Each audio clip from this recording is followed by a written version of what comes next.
સૌને જય Swaminarayan. Family the home of happiness. સૌ મહેમાનોનું આજના આ વિશિષ્ટ આયોજનમાં સ્વાગત છે. આજના આયોજનમાં આપણે પૂજ્ય જ્ઞાનવત્સલ સ્વામી અને પૂજ્ય નિત્રપ્રકાશ સ્વામીનો આપણે અહીંયા અભિવાદન કરીશું, એમનું સ્વાગત કરીશું. તે માટે હું શંકરલાલભાઈ રાજગોરને વિનંતી કરીશ કે તેઓ મંચ ઉપર વધારશે અને પૂજ્ય જ્ઞાનવત્સલ સ્વામીને હાર તોરાથી સ્વાગત કરશે. આપણે સૌ જોરદાર તાળીઓથી એમને અભિવાદન કરીશું.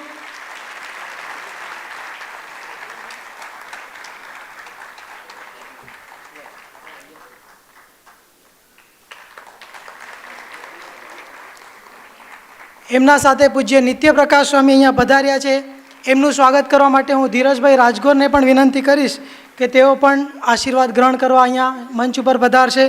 આપણે સૌ જોરદાર તાળીઓથી એમનું સ્વાગત કરીએ છીએ. આજના આયોજનના આપણે શુભ શરૂઆત દીપ પ્રાગટ્યથી કરીશું. તો હું સંતોને અને શંકરલાલભાઈ અને ધીરજભાઈને વિનંતી કરીશ કે તેઓ ઠાકોરજીની સમક્ષ દીપ પ્રાગટ્ય માટે પધારશે.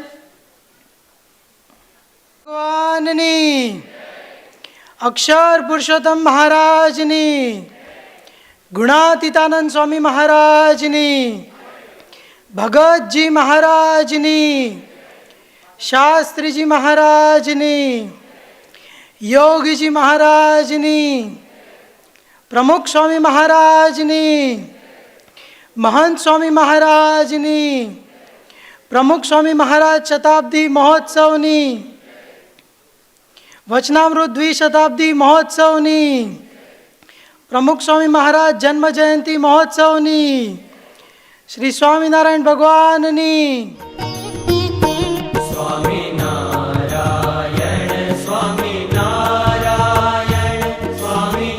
Accountants, the chamber of tax consultant, આવી અનેકવિધ સંસ્થાઓમાં તેમના વક્તવ્યો રેગ્યુલર બેઝિસ ઉપર રખાતા હોય છે.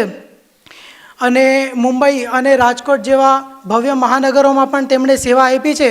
તો વધારે સમય ન લેતા હું પૂજ્ય જ્ઞાનવત્સલ સ્વામીને વિનંતી કરીશ કે તેઓ અહીંયા આવી અને પોતાના વક્તવ્યોનો આપણને લાભ આપે. પૂજ્ય જ્ઞાનવત્સલ સ્વામી.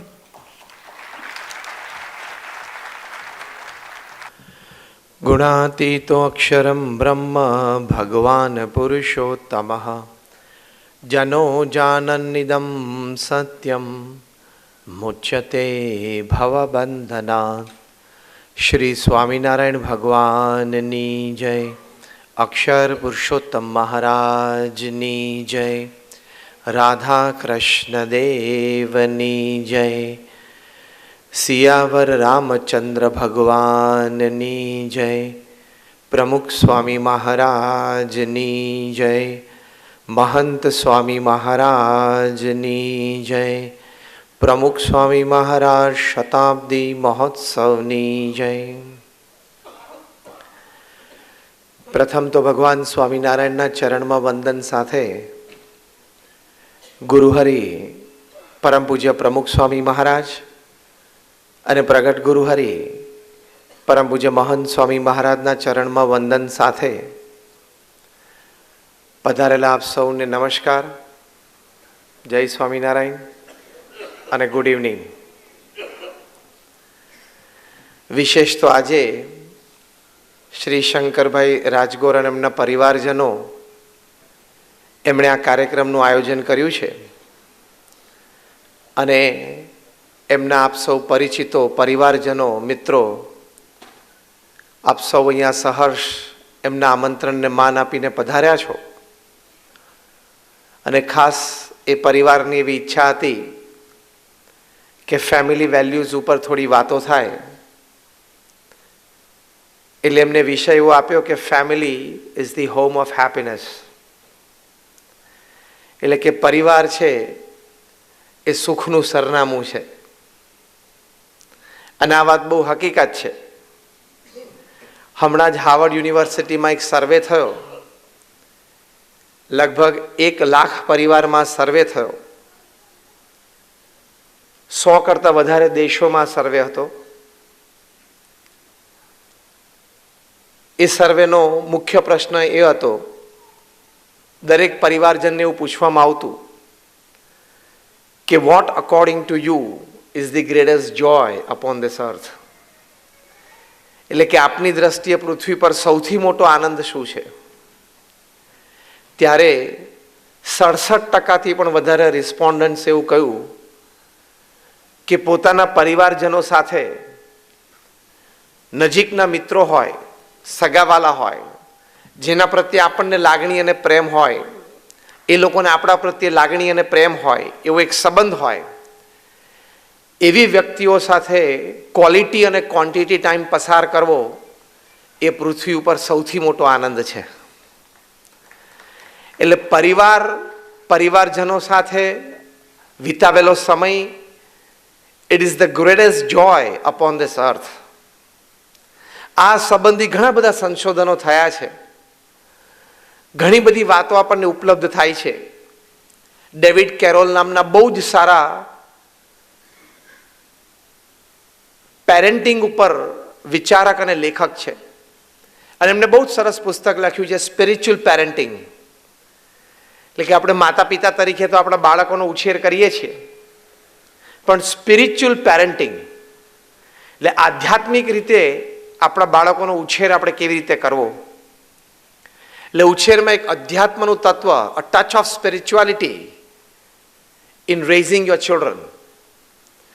તો સ્પિરિચ્યુઅલ પેરેન્ટિંગ પુસ્તકમાં પણ ડેવિડ કેરોલે બહુ જ સરસ વાત ફેમિલી વેલ્યુઝ માટે લખી છે.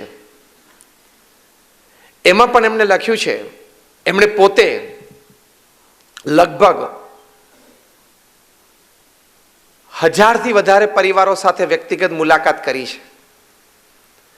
1000થી પણ વધારે પરિવારો સાથે વ્યક્તિગત બેઠા છે. 1000થી પણ વધારે પરિવારોને એમની સાથે ચર્ચા કરી, એમના પ્રશ્નો સાંભળીને માર્ગદર્શન આપવાનો પ્રયત્ન કર્યો છે. એટલે very vast experience when it comes to family values. Again I repeat the name. એમનું નામ ડેવિડ કેરોલ અને એમના પુસ્તકનું નામ છે સ્પિરિચ્યુઅલ પેરેન્ટિંગ. આ પુસ્તકમાં પણ એમણે family values, family time, family dinner એ બધાનો ખૂબ મહિમા લખ્યો છે. એક શબ્દ, એક વાક્ય તો એમને ડેવિડ કેરોલ એવું વાપર્યું છે કે family dinner acts as a vaccine for the children. એવો શબ્દ વાપર્યો છે. નહીં, નાના બાળકોને આપણે જરા રસી મુકાવીએ ને, વેક્સિન મુકાવીએ, જેથી એને અમુક રોગ ન થાય. તો આટલા વિશાળ અનુભવ પરથી ડેવિડ કેરોલ કહે છે કે ફેમિલીમાં બધા સાથે બેસે, માતા પિતા હોય, એટલે કે પતિ પત્ની, અમને સંતાનો હોય, વૃદ્ધ માતા પિતા હોય, બધા તમે 4, 5, 7 જણા જે પરિવારમાં સાથે રહેતા હોય, સાથે બેસો, સાથે આનંદ કરો, સાથે વાતો કરો, સાથે જમો. તો એમણે એવું લખ્યું છે કે આ જે ક્રિયા એ નાના બાળકો માટે, તમારી જે નેક્સ્ટ જનરેશન છે, નવી પેઢી છે, એની માટે વેક્સિન જેવું કામ કરે છે. It acts as a vaccine for the next generation. કે એને ઘણા બધી કુઆદતોમાંથી બચાવે. જેમ પેલી વેક્સિન તમે નાનપણથી બાળકને આપો તો રોગમાંથી બચાવે, એમ આ family time it acts as a vaccine. It પ્રોટેક્ટ્સ your children. તમારા બાળકોનું એ રક્ષણ કરે છે. શેમાંથી? ઘણી ખોટી આદતોમાંથી. તો આ વાત બહુ સાચી છે કે family is the home of happiness. દરેક પ્રકારના સુખ જે જીવનમાં વ્યક્તિને જોઈએ, અને એ સુખ માટે જે વ્યક્તિ પ્રયત્નશીલ હોય, એ સુખ માટેનું મૂળ કારણ તો પરિવાર જ છે. અને બહુ જૂના જમાનાથી આપણે એક કહેવત સાંભળતા આવ્યા છીએ કે દુનિયાનો છેડો ઘર. એ આપણે પરિવારમાં સંબંધી એ કહેવત સાંભળતા આવ્યા છે ને? હા કે ના? બધા સાંભળી હશે. એટલે કે પૃથ્વીનો છેડો ઘર. એ કહેવત પાછળ આ બધા અર્થો સમાયેલા હતા. આ બધી વાતો આપણી પરંપરામાં આપણને સમજાવવામાં આવી છે. એટલે વાત બહુ હકીકત છે. તમને કદાચ અત્યારે મનમાં એવો નાનો પ્રશ્ન થતો હશે કે અમે તો સંતો છીએ, અમારે પોતાનો તો કોઈ પરિવાર છે નહીં, કારણ કે અમે તો કંઈ લગ્ન કર્યા નથી ને અમે તો બ્રહ્મચારી છીએ. એટલે how can I talk on family values because I don't have a family. અમારે પોતાનો તો કંઈ પરિવાર છે જ નહીં. પણ બીએપીએસ સ્વામિનારાયણ સંસ્થામાં, એટલે આમ તો ભગવાન સ્વામિનારાયણના વખતથી સ્વામિનારાયણ સંપ્રદાયમાં એક પરંપરા છે, એક પ્રણાલિકા છે કે સંતો છે સમાજમાં વિચરણ કરે, અને સમાજ અને સંસારમાં વિચરણ એટલે ઘરે ઘરે જાય. એ પરિવારમાં ત્યાં પુરુષ સભ્યો હોય તેની સાથે બધા બેસે, એ પરિવાર સંબંધી કોઈ નાના મોટા પ્રશ્નોની વાત પણ થાય, ચર્ચા પણ થાય, અને એ પરિવારમાં દરેક પરિવારજનને સૂટ એવો બંધાય એવી વાતો સંતો કરે. એ પરિવારમાં તમામ સભ્યો એ નિર્વ્યસની થાય એવી વાતો થતી હોય. એ પરિવારમાં દરેક સભ્યના જીવનમાં નૈતિકતા એટલે કે મોરાલિટીઝ આવે એ સંબંધી એને પ્રેરણાઓ અપાતી હોય. સંતો જ્યારે ઘરે જાય ત્યારે એ પરિવારજનોમાં અધ્યાત્મ, સ્પિરિચ્યુઆલિટી એ સંબંધી પણ માર્ગદર્શન મળે. એટલે અમે સંતો બહુ જ બધા ઘરે વ્યક્તિગત ગયા છીએ. પરમ પૂજ્ય પ્રમુખ સ્વામી મહારાજ જે બીએપીએસ સંસ્થા, જે સંસ્થામાંથી હું આવું છું, is among the top 10 NGOs of the world. દુનિયાની પ્રથમ 10 સંસ્થામાંથી એક સંસ્થા છે. એ સંસ્થાને વિશ્વવ્યાપી બનાવી એ પરમ પૂજ્ય પ્રમુખ સ્વામી મહારાજે બનાવી. એ પ્રમુખ સ્વામી મહારાજ એમના જીવનકાળ દરમિયાન 3.5 લાખ ઘરે વ્યક્તિગત ગયા છે. 3.5 લાખ હોમ્સ પર્સનલી વિઝિટેડ. એટલે એમને પરિવારમાં સુખ, શાંતિ, સંપ અને સમૃદ્ધિ વધે એની માટે એમના જે અનુભવો છે ને તમારી સાથે શેર કરવાના છે. કારણ કે સામાન્ય આદિવાસીઓના ઝૂંપડામાં પણ પ્રમુખ સ્વામી મહારાજે પધરામણી કરી છે, અને મોટી મહેલાતો હોય એમાં પણ કરી છે. આજે એમના ઉત્તરાધિકારી છે પરમ પૂજ્ય મહંત સ્વામી મહારાજ, જેને હમણાં કદાચ છેલ્લા 1 અઠવાડિયામાં બહુ જ ન્યૂઝમાં હતા, એટલે કદાચ તમે જોયા હશે. પરમ પૂજ્ય મહંત સ્વામી મહારાજે હમણાં 8-9 દિવસ પહેલા 20મી એપ્રિલે મિડલ ઇસ્ટમાં યુનાઇટેડ આરબ એમિરેટ્સ UAEમાં એની રાજધાની અબુધાબીમાં શેખ ઓફ અબુધાબી મોહમ્મદ અલ ઝૈયદ એમણે 27 એકર જગ્યા બીએપીએસ સંસ્થાને ભેટમાં આપી, દાનમાં આપી. એટલે તમે બધાએ અક્ષરધામ જોયું હશે, yes or no? Just raise your hands. Gandhinagar or Delhi Akshardham, almost all of you, લગભગ બધાએ. એ અક્ષરધામ જેવું કેમ્પસ અબુધાબીમાં ઊભું થશે આવતા 2 વર્ષમાં. આ એક જ એવું મોટું કાર્ય થશે કે 2 મોટા સમાજ નજીક આવશે, 2 મોટી જ્ઞાતિઓ નજીક આવશે, અને એનાથી બહુ જ મોટું પરિવર્તન ભવિષ્યમાં આવી શકે એવી શક્યતા છે. એવું મોટું કાર્ય પ્રમુખ સ્વામી મહારાજે પૃથ્વી ઉપર કર્યું. એમના વિઝડમની વાતો તમારી સાથે શેર કરવાની. મેં કહ્યું એમ એમને 3.5 લાખ ઘરે પધરામણીઓ કરી છે. નાના મોટા વ્યક્તિગત પારિવારિક પ્રશ્નો માટે લોકો એમને પ્રશ્નો એટલે પત્રો લખતા, એવા 7.5 લાખ પત્રો એમણે વાંચ્યા અને એનો ઉત્તર આપ્યો છે. At an unbelievable average of reading and answering more than 70 letters a day without a Sunday for 45 years. Unbelievable. રોજના 70 પત્રો વાંચવા અને જવાબ આપવો એટલે, અને 2-4 દિવસ સુધી નહીં, 45 વર્ષ સુધી રવિવાર નહીં જોવાનો. પ્રમુખ સ્વામી મહારાજ એવી રીતે ઉત્તર આપ્યા છે. રોજ સવાર, બપોર, સાંજ 150 વ્યક્તિઓને વ્યક્તિગત મુલાકાત આપી એના પ્રશ્નો સાંભળતા. એના જીવનમાં, પરિવારમાં જેમ જટિલ પ્રશ્નો હોય, જેની માટે એને આમ મૂંઝવણ રહેતી હોય, પ્રશ્ન રહેતો હોય, એવા 500 વ્યક્તિઓ રોજ પ્રમુખ સ્વામી મહારાજે 2 મિલિયન 20 લાખ લોકોને વ્યક્તિગત મળીને એના પ્રશ્નનું સમાધાન કરી આપ્યું. રોજ 2 થી 3 કલાક એડમિનિસ્ટ્રેટિવ મિટિંગમાં બેસવાનું. કારણ કે તમે જે અક્ષરધામનું કેમ્પસ જોયું છે, એવા નાના મોટા 1200 કેમ્પસ, 1200 પ્રમુખ સ્વામી મહારાજે સિંગલ હેન્ડેડલી ઊભા કર્યા. જે બાંધકામમાં હોય ને એને ખબર પડે 1200 અક્ષરધામ જેવા કેમ્પસ નાના મોટા ઊભા કરવા એટલે શું. એની સાથે સાથે 80 થી પણ વધારે હોસ્પિટલ્સ, હોસ્ટેલ્સ, સ્કૂલ્સ અને કોલેજીસ એ પ્રમુખ સ્વામી મહારાજે ઊભી કરી, એટલે કે નિર્માણ કર્યું અને એનું સફળ સંચાલન કર્યું. એટલે આટલો મોટો સંપ્રદાય એમને ચલાવ્યો. હમણાં જ 2.5-3 વર્ષ પહેલા જે પોતે ધામમાં પધાર્યા, 95 વર્ષની ઉંમરે, અને અમારા જેવા લગભગ 1200 સંતોને એમણે દીક્ષા આપી. એમાંથી 750 પણ વધારે સંતો graduates, post graduates, chartered accountants, doctors ને એન્જિનિયર્સ છે. એમાંથી 150 પણ વધારે સંતો Born American and British citizen છે. એમાંથી 50 પણ વધારે સંતો એ Stanford, Harvard, Carnegie melon, Yale, Keylong એવી ઇન્સ્ટિટ્યૂટમાંથી ભણેલા છે. અમારા ઘણા બધા સંતો 22-25 વર્ષની ઉંમરે $1,00,000, $2,00,000 સેલરી છોડીને સંત થયા છે. આ મેં તમને એટલા માટે વાત કરી કે તમને એવું ના થાય કે નહીં ફાવ્યું હોય, નહીં ગમ્યું એટલે અહીં આવી ગયા. હા, કેમ નહીં જામ્યું એટલે અહીં આવી ગયા. બધું જામેલું જ હતું ને ગમેલું જ હતું.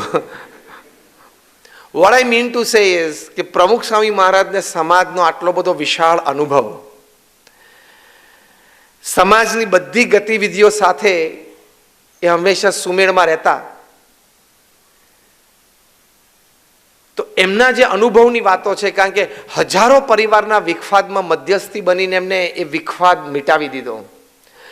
હજારો પરિવારમાં કોઈ એકાદ બે વ્યક્તિને કંઈક પરિવારમાં અસંતોષ હોય ને ઝઘડા હોય, એમને માર્ગદર્શન આપીને એ ઝઘડો એ મિટાવી દીધો. આવા હજારો પરિવાર અત્યારે સમાજમાં એવા છે કે દે આર હેપી ટુડે. આજે એ લોકો સુખી છે because of Pramukh Swami Maharaj intervention at the right time.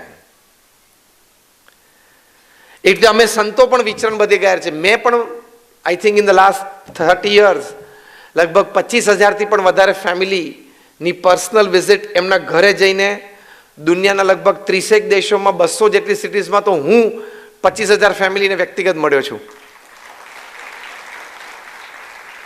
એટલે એ પ્રમુખ સ્વામી મહારાજનો એક વિશાળ અનુભવ, એમનું શાણપણું, એની સાથે આ બધી થોડી વાતો એ તમારી સાથે શેર કરવાની કે how your family is the home of happiness.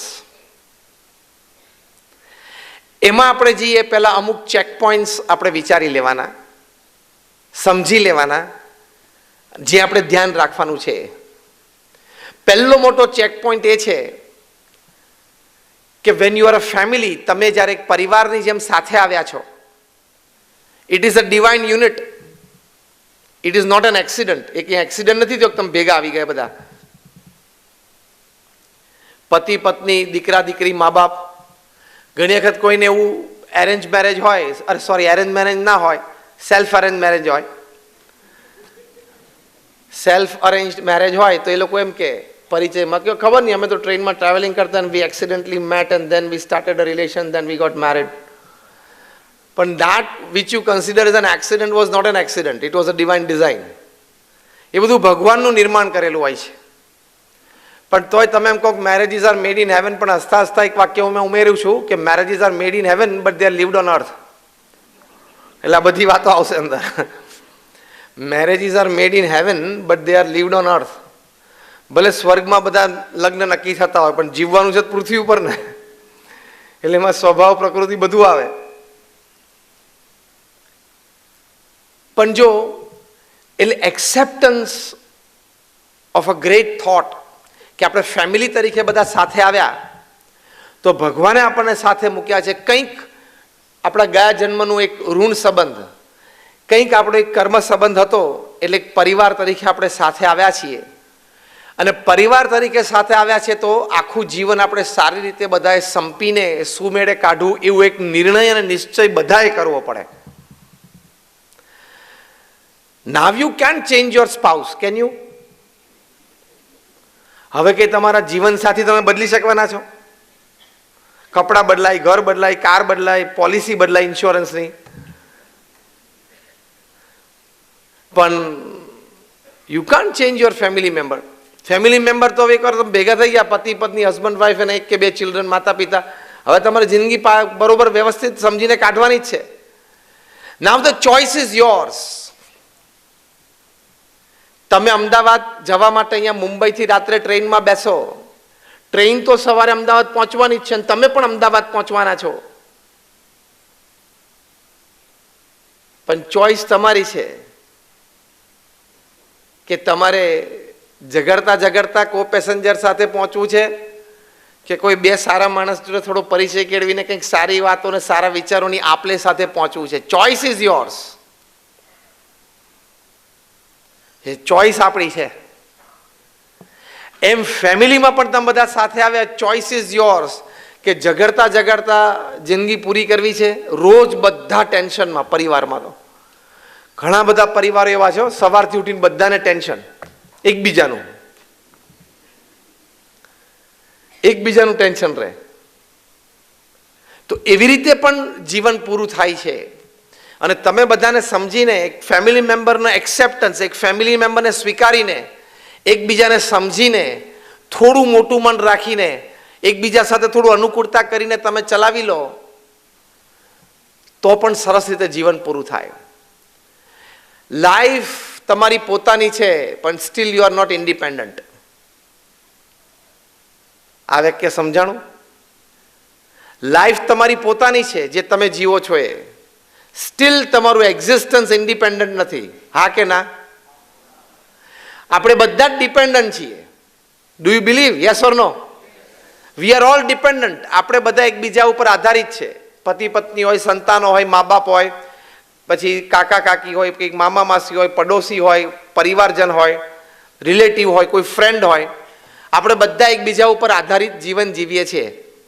કોઈ વ્યક્તિ એકલો તો જીવન પૂરું કરી શકે નહીં, સામાજિક દ્રષ્ટિએ પણ નહીં.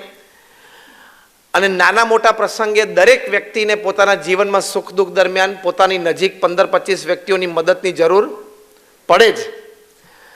તો though we have our own life, we are not independent. We are absolutely dependent. અને એમાં એવું નથી કે આપણે 99% ડિપેન્ડન્ટ, 1% ઇન્ડિપેન્ડન્ટ. 100% ડિપેન્ડન્ટ જ છીએ. તો પછી આપણે ક્યાં હોશિયારી રાખવાની જરૂર છે, ને ક્યાં કોલર ઉપર રાખવાની જરૂર છે, ને ક્યાં બે બટન ખુલ્લા રાખવાની જરૂર છે કે આઈ am something. You are nothing. પરિવારજનો આપણને મૂકીને બહારગામ ગયા હોય અથવા તો આપણે ના જઈ શકીએ હોય ભેગા કામ ધંધા માટે, તો 2 દિવસ બધા ઘરમાં કોઈ ના હોય તો આપણે સૂનું સૂનું નથી લાગતું? કે વોટ્સએપ પર ફોટા તો મોકલો, તમે લોકો ક્યાં છો, ક્યાં ફરો છો તો અમને કહો, ભલે હું નથી આવી શક્યો પણ. તો પરિવારજન સાથે એ એક આત્મીયતા છે, પરિવારજન સાથે એક પ્રેમ છે, એ આપણે બધા નિભાવીએ છીએ અને પરિવારમાં આપણે સાથે રહીએ છીએ. એટલે કહેવાની વાત એ છે કે family is the home of happiness. આપણો જે પરિવાર છે એ આપણી માટે સુખનું મુખ્ય કારણ છે. તો જ્યારે આપણો પરિવાર જ આપણી માટે સુખનું મુખ્ય કારણ છે, તો આપણે આપણા પરિવારને પૂર્ણ રીતે સ્વીકારી લેવાનો. પૃથ્વી પર દરેકનું જીવન, વ્યક્તિગત જીવન કે પારિવારિક જીવન, એ વ્યક્તિગત કે પારિવારિક જીવન એ એક્સેપ્ટન્સ, એડજસ્ટમેન્ટ્સ એન્ડ કોમ્પ્રોમાઇઝ ઉપર જ ચાલે છે. તમે જો દરેકનું જીવન એ એક્સેપ્ટન્સ ઉપર ચાલશે, એડજસ્ટમેન્ટ ઉપર ચાલશે અને કોમ્પ્રોમાઇઝ ઉપર ચાલશે. આ 3 શબ્દમાં દરેકે સ્વીકાર પણ કરવો પડે અને માસ્ટરી પણ મેળવવી પડે. સ્વીકાર, પરિવારજનનો સ્વીકાર. બીજું શું? એડજસ્ટમેન્ટ. અહીંયા કોઈ બેઠા એમ કહી શકે કે મારા ઘરમાં, મારા પરિવારમાં કાયમ મારું ધાર્યું થાય છે? આંગળી ઊંચી કરો તો. 30-40 વર્ષ લગ્નને થઈ ગયા હોય તો નહીં ને? કે 2 વર્ષ થયા હોય નહીં ને? એડજસ્ટમેન્ટ છે. કોક વખત આપણા મનનું સચવાય, કોક વખત સામેવાળી વ્યક્તિનું મનનું સચવાય. કોમ્પ્રોમાઇઝ છે. સારું થઈ ગયું. તો adjustments, acceptance and compromise is life. એટલે મેં તમને 2 વાત કરી. એક તો પરિવારજન તરીકે તમને બધાને ભગવાને ભેગા મૂક્યા છે. It's a divine design. ભગવાનની ઈચ્છાથી તમે પરિવાર તરીકે ભેગા આવ્યા છો, એ વિચાર પહેલો મનમાં રાખવાનો. બીજું કે આપણે આપણા પરિવાર સાથે એડજસ્ટમેન્ટ, એક્સેપ્ટન્સ અને કોમ્પ્રોમાઇઝની ભાવના હંમેશા રાખવાની. કારણ કે હવે આપણે એમાં બદલાવ લાવી શકવાના નથી, હવે એમાં કોઈ ચેન્જ આવવાનો નથી, હવે એમાં કોઈ પરિવર્તનની શક્યતા નથી. આ 2 વિચાર તમે મુખ્ય રાખશો તો ઘણી બધી એવી વિચારધારા કે એવા વર્તન જેનાથી તમે વિભાજિત થાવ, એનાથી તમે બચી જશો. તો પહેલી વાત પરમ પૂજ્ય પ્રમુખ સ્વામી મહારાજ આ એમના વિશાળ અનુભવ પરથી કહેતા, આ એમનો જન્મ શતાબ્દી વર્ષની બધી ઉજવણી છેલ્લા 3 વર્ષથી ચાલે છે. 2021ની સાલમાં ડિસેમ્બર મહિનામાં અમદાવાદમાં 33 દિવસનો મોટો ઉત્સવ થશે. એમનો શતાબ્દી મહોત્સવ 100 વર્ષનો ઉત્સવ થશે. એ અંતર્ગત સમાજ માટે એમનો એક ઉપદેશ, એમનો એક આ વિચાર દરેકના સુખાકારી માટે, the first thing use to say was, પ્રમુખ સ્વામી મહારાજ કહેતા કે પરિવારજન સાથે અહમ અને મમત્વનો પ્રશ્ન આવવા ના દેવો. મી એન્ડ માઇન, ઈગો એ પરિવારજન સાથે આવવા દેવો નહીં. એ તમારે જ્યાં કરવું હોય ત્યાં કરજો, તમારા ઘરની 4 દિવાલની અંદર નહીં. ત્યાં એડજસ્ટમેન્ટ અને કોમ્પ્રોમાઇઝ ઉપર જ ચાલવાનું. અઠવાડિયા સુધી 10 દિવસ સુધી તમને ભાવતી આઈટમ ના બની હોય તો એ બૂમો પાડવાની નહીં. થશે 10 દિવસ પછી થશે, એનો ટાઈમ આવે તો થાય. હકીકત છે ને. તારે તો દર અઠવાડિયે ઢોકળા જોતા હોય, ક્યાંથી કાઢવા? એનો ટાઈમ આવશે એટલે થશે. The fact is this. એટલે એમાં અહમ મમત્વનો પ્રશ્ન નહીં. બહુ સારા એક દ્રષ્ટાંતથી આ વાત આપણને સમજાવવામાં આવે છે કે પેલો સાપ હોય ને એ બધી જગ્યાએ વાંકો ચાલે ને, અને દરમાં જાય ત્યારે જે દર હોય ને, દર એમાં સીધો અંદર જતો રહે. ત્યાં પછી આ દોડો ના ચાલે.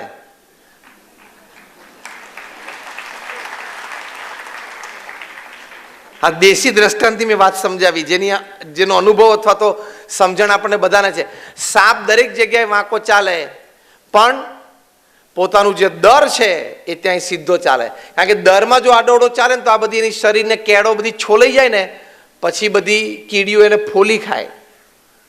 કારણ કે સાપનું લોહી પાછું બહુ મીઠું, એટલે પછી કીડીઓ તો તરત ત્યાં આવી જાય. આમ ગોળ ફરી ફરીને કેટલી ને ચાટે, પછી તો એમ કીડીઓને ફોલી ખાઈને મરી જાય.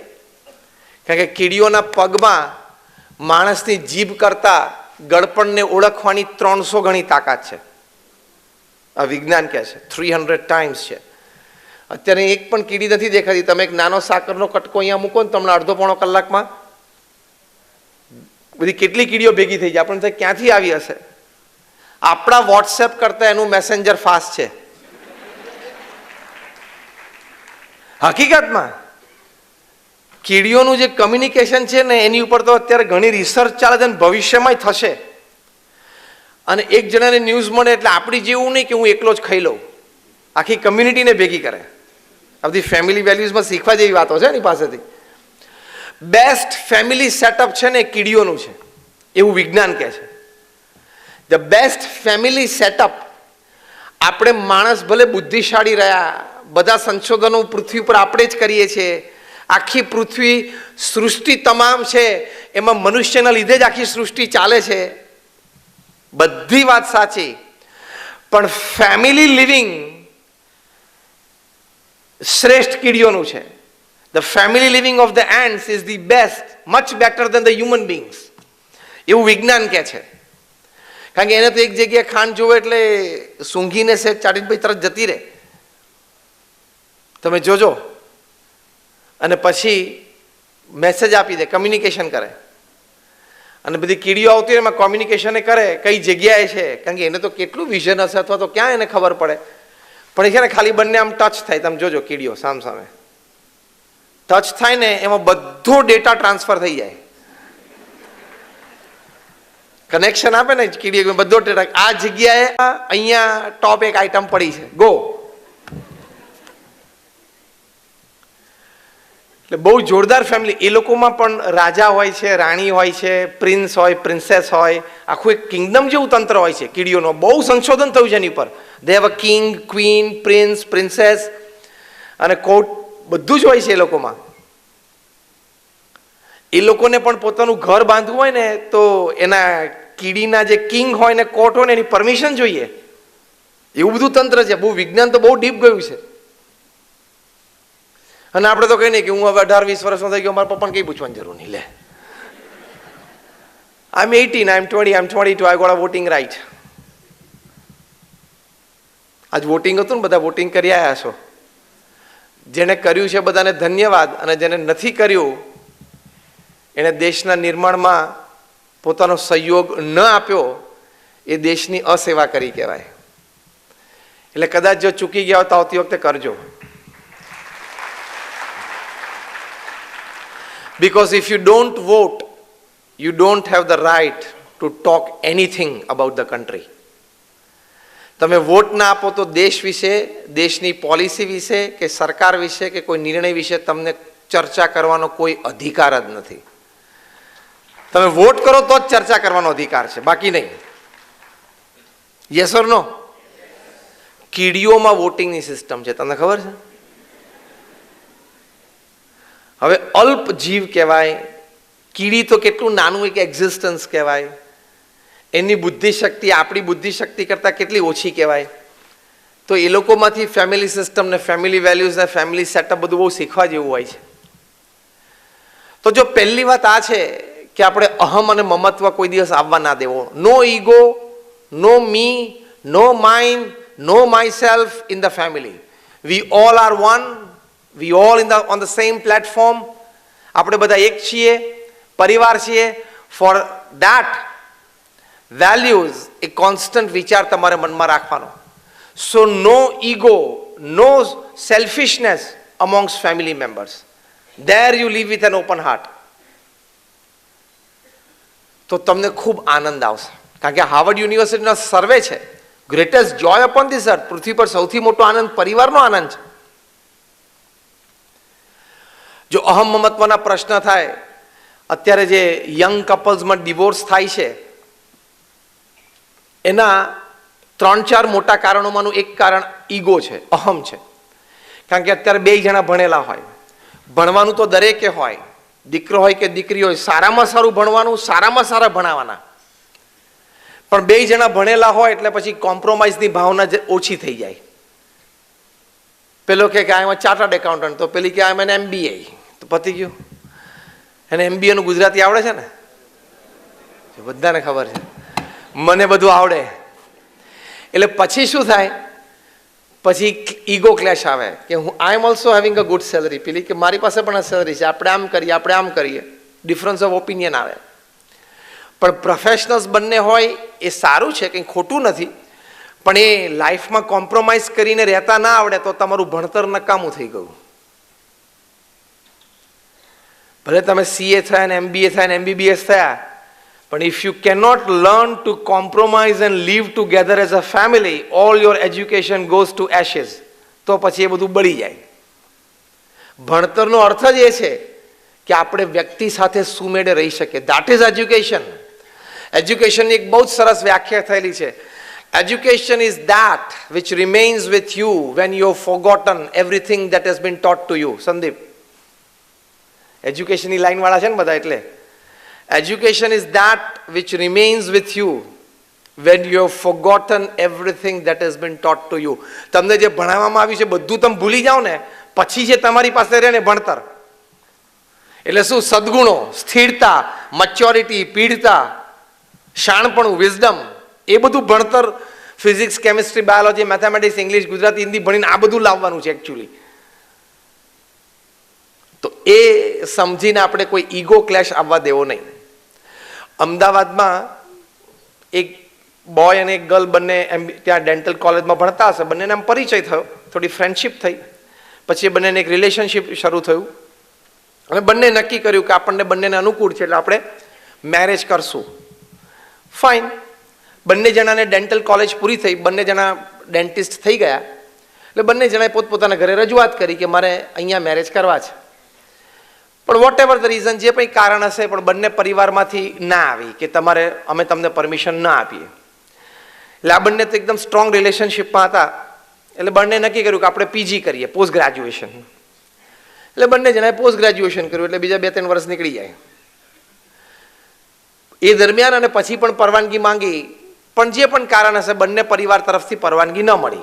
પણ બંને એટલા સંસ્કારી કે મા બાપની ઈચ્છા વિરુદ્ધ તો આપણે કંઈ કરવું નથી. એમને મા બાપને આપણને ઉછેર્યા છે તો આપણે એને રાજી રાખવા છે, આપણે એમની જોડે સંબંધ સારો રાખવો છે. એટલો વિચાર તો યંગસ્ટરમાં હોવો જ જોઈએ. હા, કે જે મા બાપે મને ઉછેરીને 22 વર્ષ મોટો કર્યો, પછી કોકની જોડે મારે 6 મહિના પરિચય થયો અને હું ભાગીને લગ્ન કરી દઉં, એ તો ખોટું જ કહેવાય. એ આપણી સંસ્કૃતિ નથી.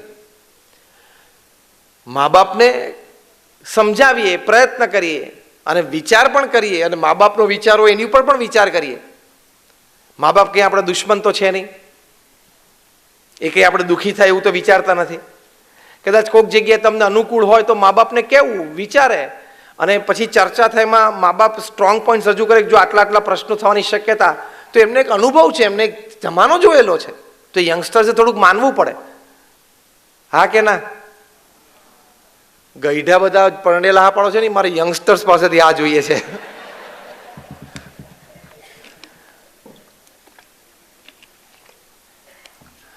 પછી બંને જણાએ જોબ શરૂ કરી, કોક પ્રાઇવેટ હોસ્પિટલમાં બંનેને જોબ મળી. એમ કરતાં બંનેની ઉંમર 33-34 થઈ. પછી બધા બંનેને પેરેન્ટ્સ એમ થયું કે પરમિશન આપીએ, ભલે લગ્ન કરતા. મામી બંનેને 33-34 થઈ ગયા હતા. પરમિશન આપી, લગ્ન કર્યા. 10 વર્ષ લગ્ન જીવનને પૂરા થયા. 7 વર્ષની એક નાની દીકરી, એટલે બહુ એક હેપી ફેમિલી, સ્મોલ ફેમિલી. બંને જણાની પ્રેક્ટિસ ટોપ ચાલે. અમદાવાદમાં પોશ એરિયામાં સેટેલાઇટમાં એમણે એક બંગલો કર્યો. I am talking of the 90s. પછી પેલી જે લેડી ડૉક્ટર હતા એમની પ્રેક્ટિસ થોડી વધારે ચાલવા માંડી, અને 2-3 લેડી ડૉક્ટર્સે ભેગા થઈને નક્કી કર્યું કે આપણે એક હોસ્પિટલ કરીએ, પ્લોટ ખરીદીને. અને પેલા જે જેન્ટલમેન ડૉક્ટર હતા એની પ્રેક્ટિસ એટલી નહોતી ચાલતી, એટલે એ તો જોબ કરતા હતા, પણ આ લોકોએ જોબ છોડીને, અને એના વાઈફે કહ્યું કે તમે પણ અમારી સાથે જ બેસજો એમ. પેલાને જરા મેલ ઈગો, મેલ શોવિનિઝમ આવી ગયું. How can my wife earn more than મી?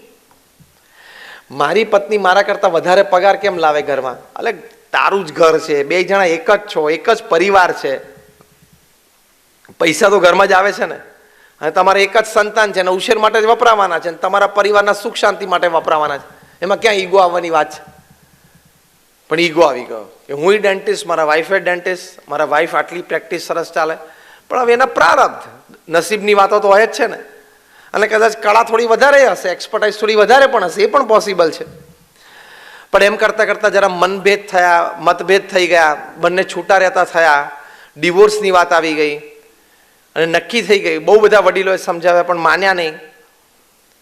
અને પછી એક વાતમાં વાંકવું પડે ને એટલે બધી વાતમાં વાંકવું પડે. હા, આ કેવું છે ખબર છે? રિલેશનશિપ કેવી છે? કોઈ પણ સંબંધો, તો પેલું શર્ટ પહેરો ને તો પહેલું બટન જો ખોટું બીડો ને પછી બધા ખોટા, પછી બધા ખોટા. એમ રિલેશનમાં, કોઈ પણ ફેમિલી મેમ્બર્સમાં એક જગ્યાએ જો વાંકવું પડ્યું ને એટલે બધી જ જગ્યાએ, બધા પ્રસંગે તમને વાંકવું પડશે. બધા જ પ્રસંગે તમને વાંકવું પડશે, એવું થવાનું જ. પછી કોઈક તમારી સામું સામાન્ય આમ જોશે ને તોય તમને એમ લાગશે કેમ મારી સામું જોયું? બોલો, આના મનમાં આવો જ વિચાર લાગે છે, એ મારી સામે જોવે છે ને એના મનમાં આવો જ વિચાર, એવું બધું ધારણા શરૂ થઈ જાય. એની ઉપાધિ બહુ ને, એનું ટેન્શન બહુ ને, તો કેમ મારી સામે જોયું? એનો જવાબ તમને કહું કેમ જોયું. આંખ છે ને એટલે જોયું. તો કે બીજી વાર જોયું, ત્રીજી વાર જોયું, એ તો બીજી વાર ત્રીજી વાર તો જોતો હતો, તું વચમાં આવી ગયેલો. એ તો આમ જ જોતો, તું વચમાંથી પસાર થઈ ગયેલો. એટલે આપણું માઇન્ડ ઘણી વખત એટલું વીક થઈ જાય કે કેમ મારી સામે જોતા હશે, કેમ આવું બોલે. પછી કંઈક બોલે ને તોય કે જો એકચ્યુઅલી છે ને આ રેફરન્સમાં એ આમ બોલે છે, પેલા એક રેફરન્સમાં આમ ટોન્ટ માર્યો. પછી તમને બધું ટોન્ટ જેવું જ લાગશે, કારણ કે શું થઈ ગયું? પહેલું બટન ખોટું બીડાઈ ગયું. That happens. અને પછી એ રીતે જ આગળ ચાલે. હવે બંનેના લોયર્સે કીધું કે તમે આવી જાઓ, સોમવારે સવારે મ્યુચ્યુઅલ એગ્રીમેન્ટથી ડિવોર્સ કરી આપે, you sign your divorce papers. બંને જણા કોર્ટમાં ગયા. કોર્ટે પહેલો પ્રશ્ન પૂછ્યો કે આ 7 વર્ષની નાની દીકરી છે એની કસ્ટડી કોણ લેશે? નોર્મલી તો માઇનર કહેવાય એટલે માતા પાસે રહે. એની માતા કે ના, હું તો બહુ બિઝી છું, સવારે 8થી રાત્રે 11 વાગ્યા સુધી મારી પ્રેક્ટિસ ચાલે છે, એટલે હું તો બહુ જ બિઝી છું, મારાથી તો શક્ય જ નથી. મારા હસબન્ડ છે ને રિલેટિવલી ફ્રી હોય છે, એ રાખશે. એટલે પાછું એ ઝાટકો વાગ્યો કોર્ટમાં. એના હસબન્ડ કે ના, મને તો ડોટરનો ઉછેર બધો ફાવશે નહીં, બહુ નાની દીકરી, હું કેવી રીતે, હું આખો દિવસ બિઝી હોઉં, કામમાં હોઉં. કોર્ટે કીધું પહેલાં આ નક્કી કરો, પછી ડિવોર્સ પેપર ઉપર સાઇન કરવાની તમને કોર્ટ પરમિશન આપે. પણ ન થઈ શકે એટલે કોર્ટે કીધું વાંધો નહીં, આ નાની બાળકી છે, એના દાદા દાદી અને નાના એને કાલે બોલાવો, અમે એને પૂછીએ. કોર્ટ એમને પૂછશે કે આ બાળકીની કસ્ટડી કોણ રાખશે. એ લોકો આવે અને કોર્ટે બહુ આગ્રહ કર્યો, પછી એ નાની બાળકીની નાની એટલે એના મમ્મીની મમ્મી એણે કીધું કે સારું હું ધ્યાન રાખીશ. જેવી એમણે હા પાડેલી આમ પેક્ટ કોર્ટમાં, એટલે હસબન્ડ વાઈફ બંને ડેન્ટિસ્ટ એકદમ આમ ભણેલા તો હતા જ, મેનર તો હતા જ, ભણેલા હતા અને મેનર્સ એ હતા, એટલે આમ સરસ, oh thank you mom, thank you very much. આ ભણતર લજ્યું, મેનર્સ ખરા પણ વેલ્યુઝ નહીં. અત્યારના જનરેશનમાં બહુ પ્રોબ્લેમ છે. મેનર્સ બહુ હોય, એટિકેટ્સ બહુ હોય, પણ પાછા વેલ્યુઝ ને વર્ચ્યુઝમાં ખામી આવતી જાય છે. પછી પેપર સાઇન કરીને બંને જણા પાર્કિંગ લોટમાં જઈને પોતપોતાની ગાડી લઈને જતા રહ્યા. પેલી નાની એમની દીકરાની દીકરીને રોજ સવારે ઓટો રિક્ષામાં સ્કૂલે મૂકવા જાય અને બંગલા પાસેથી પસાર થાય એટલે પેલી બાળકી એની નાનીને પૂછે કે નાની નાની ફરી વખત પપ્પા મમ્મી ને હું 3 જણા અહીંયા અમારા જૂના ઘરે બંગલામાં ક્યારે સાથે રહેવા જશું? ત્યારે એના નાની પાસે કોઈ ઉત્તર ના હોય. જો આવા અહમ અને મમત્વના પ્રશ્ન થઈ જાય, ઈગો, એટલે એ પછી પરિવારમાં બહુ દુઃખદાયી છે. એટલે એ તમારે પરિવાર માટે વાત ન રાખવી. ફરી વખત દરમાં સાપ સીધો જારે, ત્યાં આડો અવડો થાય નહીં. એટલે ત્યાં શાંત અને સ્થિર રહેવાનું. બીજો એક મોટો પ્રશ્ન પરિવારના વિખવાદ માટે એ છે, એક અહમમત્વનો પ્રશ્ન છે. બીજો એક મોટો પ્રશ્ન એ છે કે એકબીજાને સમજવાની અને સહન કરવાની વૃત્તિ ઓછી, ટોલરન્સ અને એક્સેપ્ટન્સ. હવે ભેગા થયા જ છો એટલે જિંદગી પૂરી કરવાની જ છે. ગમે તેવું કપલ મેડ ફોર ઈચ અધરનો એવોર્ડ બોમ્બે ખાતે મળ્યો હોય ને તો 60-40 નો રેશિયો ચાલતો હોય. જે કપલને એમ કે આ મેડ ફોર ઈચ અધર કપલ છે તો એમાં 60-40 નો રેશિયો હોય. 60% બધું બરોબર ચાલે, 40% ચલાવવું પડે, એવું જ હોય. કે 100% મેચિંગ તો કંઈ આવતું જ નથી. આવ્યું જો બધા ના પાડે, હા કોઈ ના આવે, કારણ કે માણસ છે, એના વિચારો હોય, એની ભાવના હોય, એનું ભણતર હોય, એનું બેકગ્રાઉન્ડ હોય, દરેક વ્યક્તિનું કલ્ચર જુદું હોય. એટલે વી રિસ્પેક્ટ ઓલ ડાયવર્સિટી. દરેકનું કલ્ચર, એજ્યુકેશન જુદું હોય, દરેક પ્રકારના વિચારોને આપણે રિસ્પેક્ટ આપીએ છીએ, એની ના નથી. પણ કહેવાની વાત એ છે કે એ તમારે 60-40 ચાલે, 60% બધું બરોબર ચાલે, 40% કોમ્પ્રોમાઇઝ ઉપર ચલાવવું પડે. એટલે એક્સેપ્ટન્સ અને ટોલરન્સ. અમારા સંપ્રદાયમાં BAPS સંસ્થામાં અમારા એક આશ્રિત હરિભક્ત છે, જજ છે, પોતે ડોક્ટર જજ BD સોની. પોતે ડિસ્ટ્રિક્ટ કોર્ટમાં થી રિટાયર થયા, 30 વર્ષ પોતે જજ રહ્યા, ફેમિલી કોર્ટ્સમાં પોતે જજ હતા. એક વખત અમારી શિબિરમાં અરાઉન્ડ 10,000 પીપલ, અને અમે એમનો ઇન્ટરવ્યુ લીધેલો. અને એ ઇન્ટરવ્યુમાં અમે એમને પૂછ્યું કે તમે 30 વર્ષ ફેમિલી કોર્ટમાં રહ્યા, તમે કેટલા ફેમિલી ડિસ્પ્યુટ્સ સાંભળ્યા છે તમારા કોર્ટમાં એઝ અ જજ? એમણે કીધું કે અરાઉન્ડ 30,000. 30,000 પરિવારના વિખવાદો મેં મારા કોર્ટમાં સાંભળ્યા છે. ત્યારે અમે એને પ્રશ્ન પૂછ્યો, બધા 10,000 બધા શિબિરાર્થીઓ બેઠા હતા, કે તમે 30,000 પરિવારના પ્રશ્નો, વિખવાદો અને ઝઘડા સાંભળ્યા છે, તો તમારી દ્રષ્ટિએ પરિવારમાં વિખવાદનું મુખ્ય કારણ શું છે? What is the main reason of disputes in family? ત્યારે આ જજ BD સોની સાહેબે વાત કરેલી કે મારી દ્રષ્ટિએ 30,000 કેસનો નિષ્કર્ષ 2 જ શબ્દો છે કે lack of tolerance and lack of acceptance. સહન કરવાની કોઈની વૃત્તિ નથી, ઝીરો થઈ ગઈ છે. સહન કોઈને નથી કરવું. આપણે કઈ મેન્ટાલિટીમાં ઉછર્યા છીએ આ જનરેશન તો ટિપિકલી કે જો હું ખોટો હોઉં ને તો મને જાહેરમાં 2 લાફા મારી દેજે, હું એક શબ્દ નહીં બોલું. પણ જો હું સાચો હોઈશ ને તો હું આમ 2 ના ખડાડી દે, થોડીક જ જગ્યા બાકી હોય, આટલું સહન નહીં કરું. એવી મેન્ટાલિટીથી આપણે ઉછેર્યા છીએ, હા કે ના? હું ખોટો હોઉં તો મને જાહેરમાં 2 લાફા મારી દેજે. સજ્જન, હા એકદમ પાછો. પણ હું સાચો હોઈશ અને હું જરાય સહન નહીં કર્યું. એ મેન્ટાલિટી ખોટી છે. સાચા હોય ને તો પણ મોટાની મર્યાદા રાખવા માટે સહન કરી લેવું પડે. એ સમયે તો કંઈ બોલાય જ નહીં. સાચા હોઈએ ને તો પણ સમાજની એક વ્યવસ્થા જાળવી રાખવા માટે, પરિવારમાં સંપ જાળવી રાખવા માટે મોટા હોય એ બોલતા હોય ત્યારે નાનાએ ચૂપ જ રહેવાનું હોય. હા કે ના? મોટા છે કદાચ એને ખોટી ઇન્ફોર્મેશન હોય, ગુસ્સામાં આવી ગયા છે અને કોઈ ખોટી બાબત માટે તમને ખીજાય છે, તો પણ તમારે સામે ના જ બોલાય.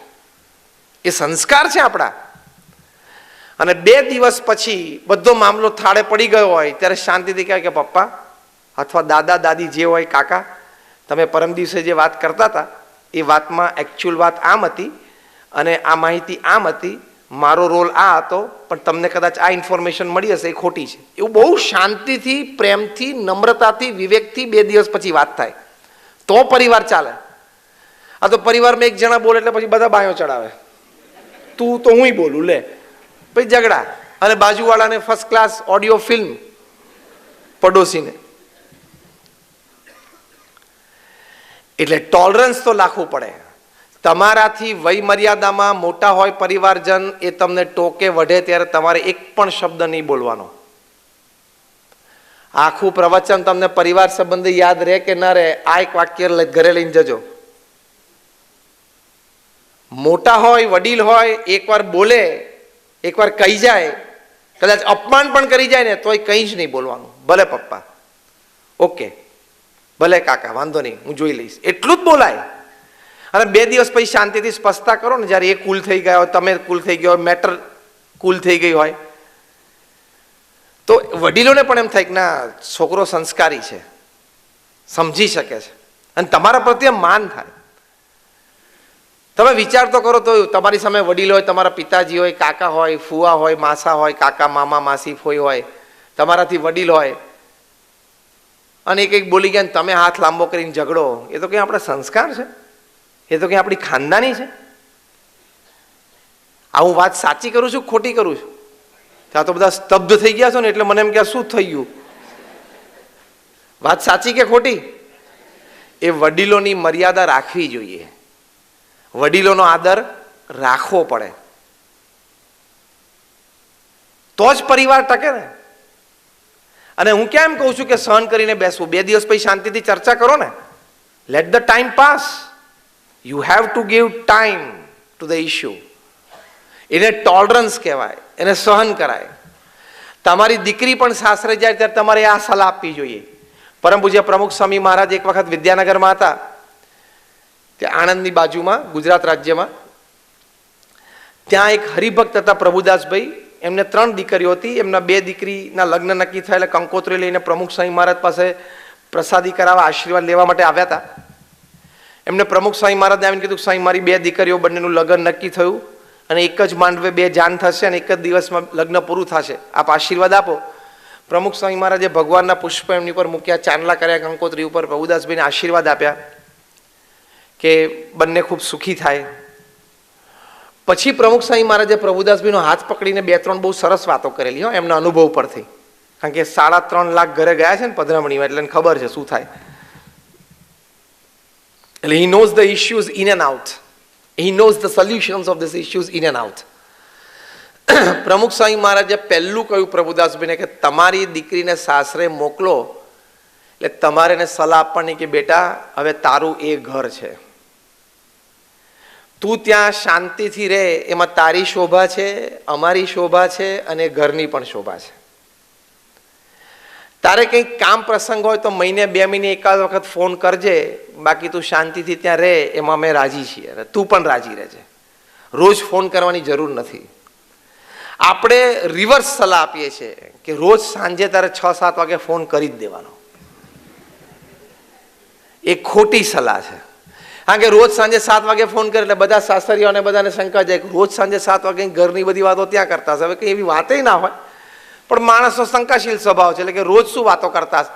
અને અમે તમે રોજ કોકની સાથે અડધો કલાક વાત કરો તો વાતમાં તો પછી કંઈ માલ હોય નહીં. કારણ કે રોજ તો મેટર કેટલું હોય, રોજ સાંજે વાત કરે એટલે વાત કેટલું હોય કે થેપલા બનાવે, પરોઠા, ભાઈ પરોઠાથી હરખું છે, ખાઈ લે ને ભાઈ, માથાકૂટ શું. તો કે રોજ સાંજે ફોન કરી દેજે, એ ખોટું છે. બીજું એને કહેવાનું કે બેટા હવે તારા સાસુ સસરા તારા મા બાપ છે, એવા ભાવથી જ તારે ત્યાં રહેવું. કદાચ શરૂઆતના 2 વર્ષમાં, કારણ કે 2 વર્ષ શરૂઆતમાં નવું છે, પ્રમુખ સ્વામી મહારાજ કહેતા કે 2 વર્ષ સુધી કંઈ બોલવું જ નહીં, મૌન રાખો. કારણ કે ત્યાં આખું નવું ઘર છે, નવા માણસો છે, નવી વ્યવસ્થા છે, નવું કલ્ચર છે. ત્યાં પરિવારજન બધા સાસુ સસરા દેર જેઠ જેઠાણી બધા હોય, લોકોના બેસવા ઉઠવાના સમય, બોલવા ચાલવાની રીત, ખાવા પીવાના સમય, ખાવા પીવાના ટેસ્ટ, ચા પાણી નાસ્તાના સમય, બધું આગળ જેવું થોડે હોય, તો જુદું તો હોય ને. તો ત્યાં એડજસ્ટમેન્ટ માટે ટાઈમ તો આપવો પડે કે નહીં? કોઈ પણ નવી સિસ્ટમમાં તમારે સિસ્ટમનો એક ભાગ બનવું હોય તો ટાઈમ તો જોઈએ કે નહીં? હા કે ના? તો તમારા દીકરીને કહ્યું કે બેટા 2 વર્ષ તો તું એડજસ્ટ થવામાં કાઢજે. એડજસ્ટમેન્ટ જ્યારે વ્યક્તિ કરતા હોય ત્યારે એને મૌન રહીને શાંતિથી આખી સિસ્ટમને સમજી લેવી પડે. એને ખબર છે કે બપોરે 3 વાગે ચાનો ટાઈમ છે, તો એને પોતાનો બપોરનો સુવાનો ટાઈમ એડજસ્ટ કરવાનો હોય કે ના, મને તો ટેવ હતી, હું તો 4 વાગે જ ઉઠું, તો પણ હવે તારા સાસુ સસરા 3 વાગે ચા જોઈએ છે, you have two get up. તો થોડું એડજસ્ટમેન્ટ છે આ બધું. એટલે એ પ્રમુખ સ્વામી મહારાજે કહ્યું કે તમારા દીકરીને કહેજો, શીખવાડજો. આ તો ત્યાં સાસરે જઈને 5મા દિવસે સજેશન કરે કે મમ્મી આ કબાટ છે ને, એ જો થોડો આમ હોય ને તો બહુ સારું. હવે તું કબાટ એડજસ્ટ ના કરીશ, ફેરવીશ નહીં, તું ફરી જઈશ. હવે ઘરમાં બધાને કબાટ આ ડિરેક્શનમાં 10 વર્ષથી અનુકૂળ આવી ગયો છે. હવે તું સેટ થઈ જા કબાટને. હવે કબાટ ફેરવવો હોય ને તો 5 વર્ષ જોઈએ, ખબર છે? ઘરમાં કબાટ ફેરવવો હોય કેટલા વર્ષ જોઈએ? 5 વર્ષ જોઈએ. એમ છોકરો પણ બાપ સાથે ધંધામાં જોડાય, ભલે બાપ 10મું ધોરણ પાસ હોય અને છોકરો London school of economics LSE માંથી MBA કરીને આવ્યો હોય, તોય ટેબલ ઉપર ફાઇલ ફેરવતા 2 વર્ષ થાય. અનુભવ તો લેવો પડે કે નહીં? હા, તો પહેલા દિવસે કે ડેડી એકચ્યુઅલી આઈ ફીલ, અમને છે ને LSE માં એક પ્રોજેક્ટમાં શીખવાડેલું કે આજે ચેન્જ થાય છે ને એમાં આ માણસની જરૂર નથી. તું પહેલા 2 વર્ષ અહીંયા કાઢ, પહેલા દિવસે સજેશન ના થાય. હમણાં એક સારા ફેમિલીમાં, બહુ જ સારો ફેમિલી બિઝનેસ, એમાં જ પ્રશ્ન થયો છે અત્યારે. તો હમણાં છેલ્લા 3 દિવસથી હું તો એ ફેમિલીને સારી રીતે ઓળખું છું, પણ હમણાં 3 દિવસથી છોકરાએ ઓફિસમાં જવાનું બંધ કરી દીધું. He is not attending his family office, family business. હવે હજી એને ફેમિલી બિઝનેસ અટેન્ડ થયા મહિનોય નથી થયો, પણ એને 10 સજેશન લખીને આપી દીધા પપ્પાને. મેં કીધું કે તું પેલા 10 સજેશન ના, તું 2 વર્ષ, પણ કે 2 years. મેં કહું આ તો ઠીક છે, તારે તૈયાર ફેમિલી બિઝનેસ મળી ગયો, બહાર તારે જોબ કરવાની હોત તો 2 years શું 5 વર્ષ સુધી ઊંચો ના આવત, સજેશન કરી શકે એવી પોઝિશનમાં ના આવત, ખબર છે? તો એટલે એ થોડું નમ્રતાથી, વિવેકથી, ખાનદાનીથી ત્યાં રહેવું પડે, એડજસ્ટમેન્ટ થોડું કરવું પડે. એટલે આ સલાહ આપવાની કે આવી રીતે ત્યાં સમજીને વિચારીને બધા સાથે હળીમળીને રહેવાનું. અને તમારે મા બાપ તરીકે પછી એને ફોન કરવાની જરૂર નહીં, બેટા શું કર્યું, શું ખાધું? આ બધું ખાધું જ છે, કોઈ ભૂખે નથી મરતું. તકલીફ હશે, મહિને 2 મહિને કંઈક કરશે. અને ત્રીજી વાત પ્રમુખ સ્વામી મહારાજે કહી કે તમારે દીકરીને કહેજો કે થોડુંક સહન તો કરવું જ પડશે. નવી સિસ્ટમ ને નવા માણસો છે ને, એટલે ટોલરન્સ તો લાવવો જ પડશે. સ્વામી કે દીકરો હોય એ ક્યાંક પ્રાઇવેટ કંપનીમાં નોકરી કરવા જાય તો ત્યાં થોડુંક એને સહન કરવું પડે એના બોસનું, અને દીકરી હોય તો સાસરે જાય તો થોડું સાસુ સસરાનું સહન કરવું પડે. એવું 2-5% ટોલરન્સ લેવલ તો રાખવું પડે કે નહીં? હું સાચો હોઉં ને તો હું જરાય સહન નહીં કરું, બસ આ કોન્સેપ્ટ ખોટો છે, મગજમાંથી કાઢી નાખવાનો. અગેન આઈ રિપીટ, વડીલોની મર્યાદા રાખવા માટે થોડુંક સહન કરવું જ પડે. સમાજની વ્યવસ્થા જાળવી રાખવા માટે થોડુંક સહન કરવું જ પડે. અને પરિવારમાં સુખ શાંતિ અને સ્થિરતા રહે એની માટે થોડુંક સહન કરવું જ પડે. તો એ ગુણ કેળવવો પડે, ટોલરન્સ. આ સોની સાહેબે 30,000 ફેમિલી ડિસ્પ્યુટ્સમાં જજ તરીકે એ ડિસ્પ્યુટ સાંભળીને ચુકાદામાં આ વાત કરી છે કે ટોલરન્સ અને એક્સેપ્ટન્સ. તો આ 2 બહુ જ મોટા સદગુણ છે, એ ફેમિલી વેલ્યુઝ માટે ખૂબ જરૂરી છે. ત્રીજી એક વાત છે કે ફેમિલી માટે બધાએ પ્રોપર સમય આપવો. Time is very important. Warren buffet દુનિયાના આટલા ધનાઢ્ય વ્યક્તિ છે, પણ પોતાના જીવન ચરિત્રમાં લખે છે $100 બિલિયન નું ઇન્વેસ્ટમેન્ટ છે, $100 અબજ. સવારે 9 થી સાંજે 6 હું બિઝનેસમેન છું, સાંજે 6 થી રાત્રે 9 હું ફેમિલી મેન છું અને રાત્રે 9 થી 10:30 હું એક સ્પિરિચ્યુઅલ એન્ટિટી એટલે કે આધ્યાત્મિક એન્ટિટી અસ્તિત્વ છું. એમ આપણે પણ પરિવાર માટે પૂરો સમય કાઢવાનો, ટેકન ફોર ગ્રાન્ટેડ નહીં. તમે મહિનામાં 2-4 દિવસ રાત્રે 9:30 પછી ઘરે આવો, ચલો કંઈક કામ હતું, કામ લોડ હતો, બીજા 2-4 દિવસ સાંજે કદાચ 8:30 પછી આવો તો પણ સમજી શકાય ટ્રાફિક હતો. બાકી મહિનામાં 20 દિવસ તમારે 8-8:15 સુધીમાં ઘરે આવી જ જવું જોઈએ. If you cannot come, let me tell you, you are a very, very poor manager of time and work. સમય અને કામના તમે બહુ પુઅર મેનેજર છો અને તમારા પ્રોફેશનનો આખો દરિયો તમે નથી પી શકવાના.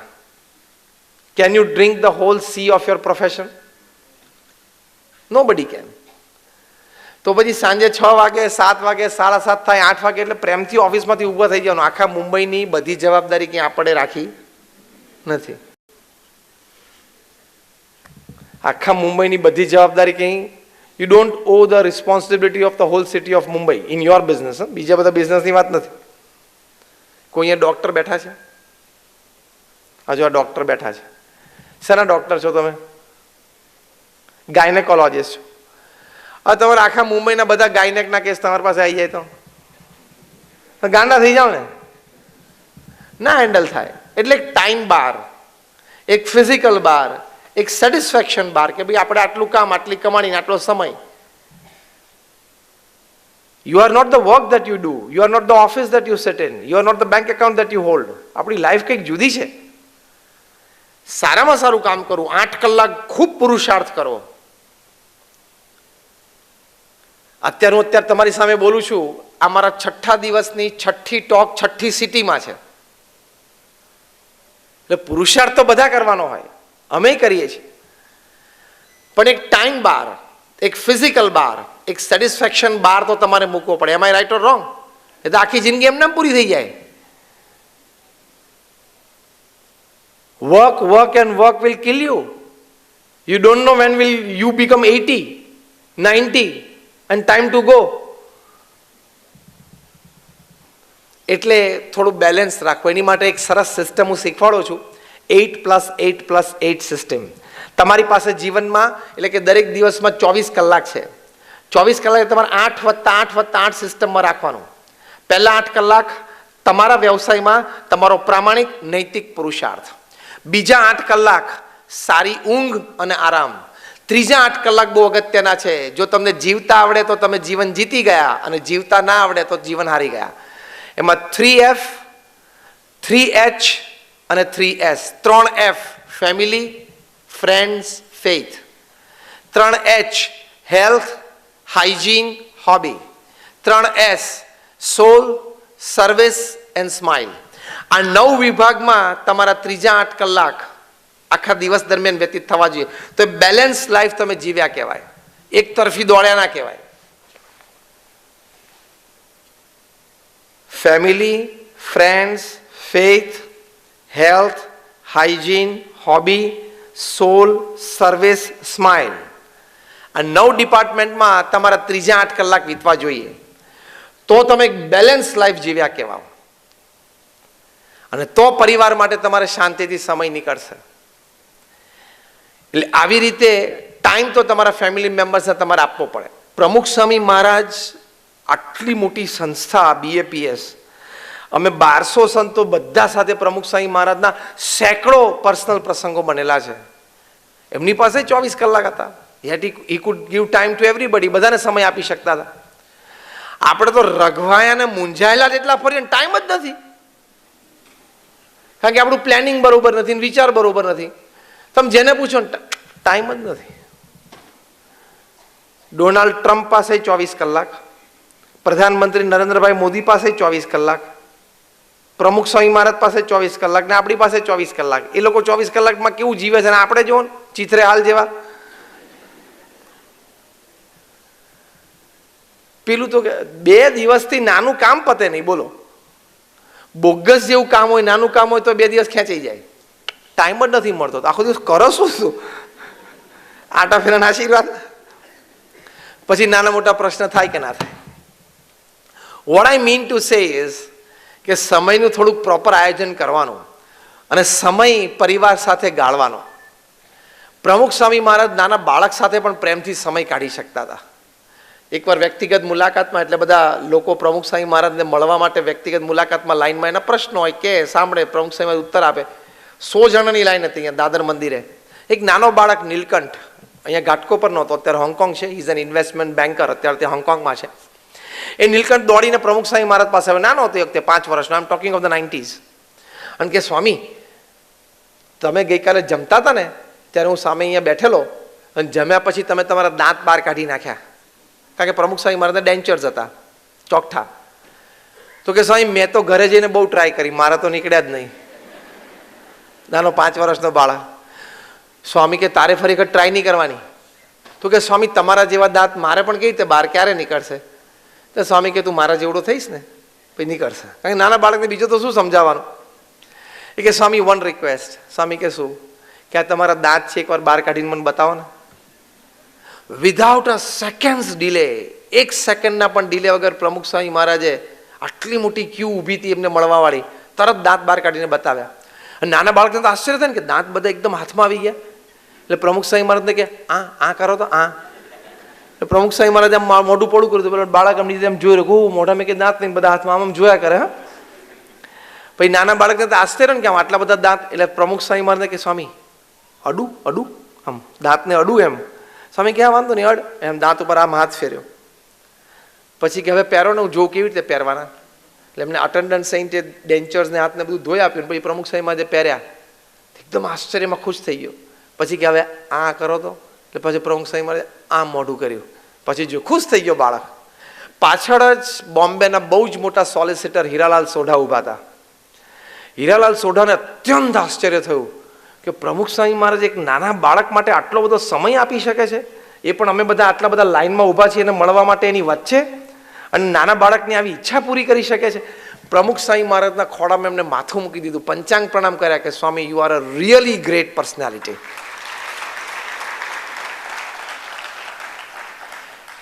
પ્રમુખ સ્વામી મહારાજ આટલા બધા વ્યક્તિઓ માટે આટલો સમય કાઢી શકે તો આપણે તો આપણા 4-5 માટે જ કાઢવાનો છે, ઘણા તો 2-3 જ છે.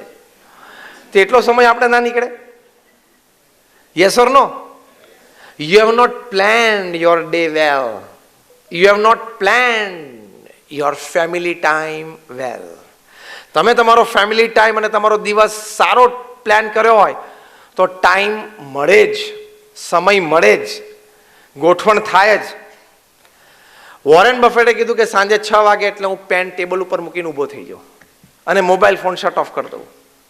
હું એમને કહું તમે મોબાઈલ ફોન શટ ઓફ કરી દો, સાયલેન્ટ મોડ ઉપર રાખો 8-8:30 પછી. અહીંયા બેઠેલા આપણે કોઈને એવો મોટો વહીવટ નથી કે રાત્રે 11 વાગે 10 કરોડની વાતો ઊભી થાય છે. તો એ રાત્રે 11:30 વાગ્યા સુધી 11:45 વાગ્યા સુધી મોબાઈલ ચાલુ, રાત્રે 12 વાગે સુવા જાય ને તો પાછું એકવાર ડેટા ચાલુ કરીને વોટ્સએપ જોઈ લે. કંઈ છે? કંઈ નથી. તું કંઈ સેલિબ્રિટી છું? રાતે તારે 11:30 વાગે કંઈક હોય, તારા ઇન્સ્ટાગ્રામ ઉપર કંઈ 2 મિલિયન ફોલોવર્સ છે, પણ 11:30 વાગ્યા સુધી 12 વાગ્યા સુધી મોબાઈલ ચાલુ રાખો. આ gadget it is made two સર્વ અસ. The reverse has happened, we have become the slaves of it. આપણે એના ગુલામ થઈ ગયા છીએ. દર 3જી મિનિટે આપણે ગમે ત્યાં બેઠા હોય, ગમે ત્યાં પ્રસંગ હોય, દર 3જી મિનિટે આપણો હાથ મોબાઈલને જો અડે નહીં ને તો આપણે ડિસ્ચાર્જ થઈ જવા માંડીએ. મોબાઈલ તો જ્યારે ચાર્જને ડિસ્ચાર્જ થાય ત્યારે આપણે ડિસ્ચાર્જ થવા માંડીએ. 3 મિનિટે ખાલી જોઈએ કંઈક છે. તું સેલિબ્રિટી નથી. રાતે 11:30 વાગે તમે ફોન એટલે ચાલુ રાખો છો કે કદાચ 11:30 વાગે દિલ્હીથી પ્રધાનમંત્રી કાર્યાલયમાંથી નરેન્દ્રભાઈનો ફોન આવે તાત્કાલિક મારી ઉપર, અને એક જોઈન્ટ પાર્લામેન્ટરી કમિટી બનાવવાની હોય, મને 2G 3G scam, spectrum, call, Rafale deal એના વિશે બહુ માહિતીઓ છે. એટલે કદાચ પ્રધાનમંત્રી એક જોઈન્ટ પાર્લામેન્ટરી કમિટી JPC બનાવે અને મને મેમ્બર તરીકે એ પાર્લામેન્ટરી બોર્ડ ઉપર લે, અને રાતે 11:30 વાગે નરેન્દ્રભાઈને ફોન આવે ને ઉપાડી ના શકું તો દેશની બહુ મોટી અસેવા થઈ જશે, એવું તમને લાગે? તારા જેવા એમની પાસે 130 કરોડ છે, તું સૂઈ જા.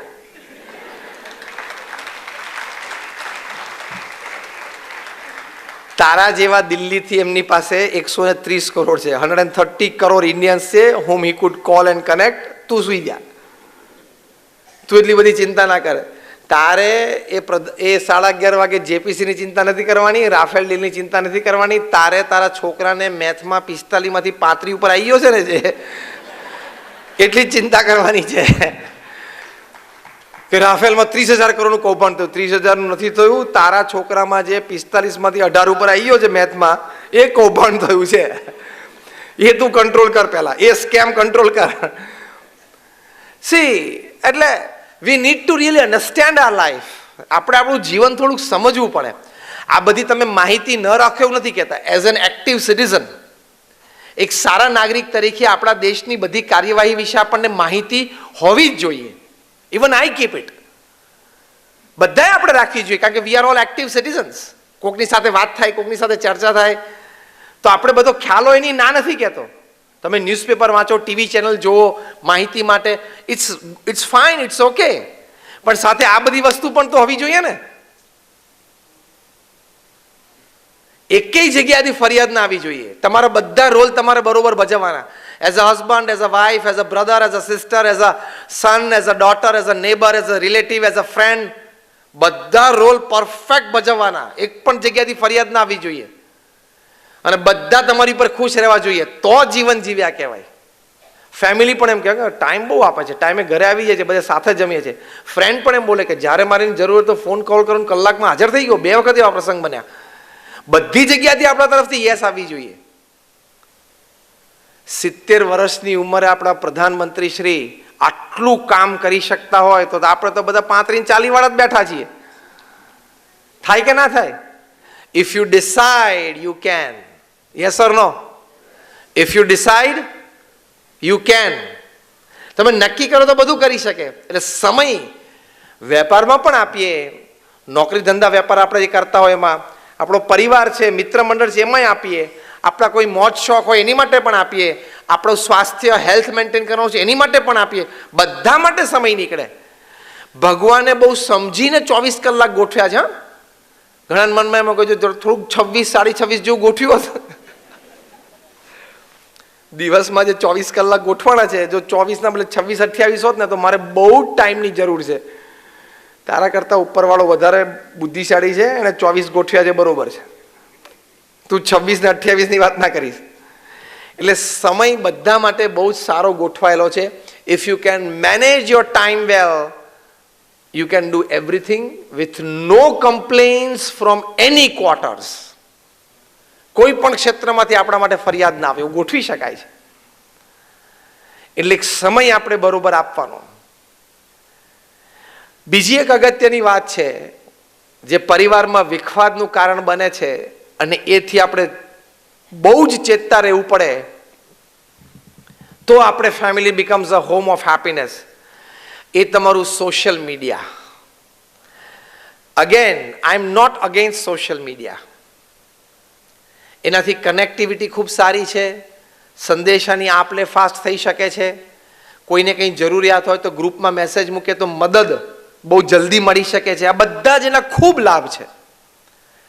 આઈ am not against it, even I use it, but you have to keep your senses under control. તમે નવરા બેઠા એટલે નેટ ઉપર જઈ કે યુટ્યુબ પર જઈને ગમે તે સાઇટ ખોલો ને ગમે તે જુઓ, એ તો ખોટું જ છે. એ તમારા પરિવારમાં પ્રશ્નો ઊભા કરશે. હમણાં અમેરિકામાં American association of lawyers, advocates, આમ તો AAA બોલે છે, AAA, American association of advocates, એની એક સબ બ્રાન્ચ છે. જુદા જુદા લોયર્સ હોય ને, કોઈ ક્રાઇમના હોય, કોઈ સિવિલના હોય, એમ ડિવોર્સ લોયર્સ. એ લોયર સ્પેશિયલ ડિવોર્સમાં જ એનું સ્પેશિયલાઇઝેશન.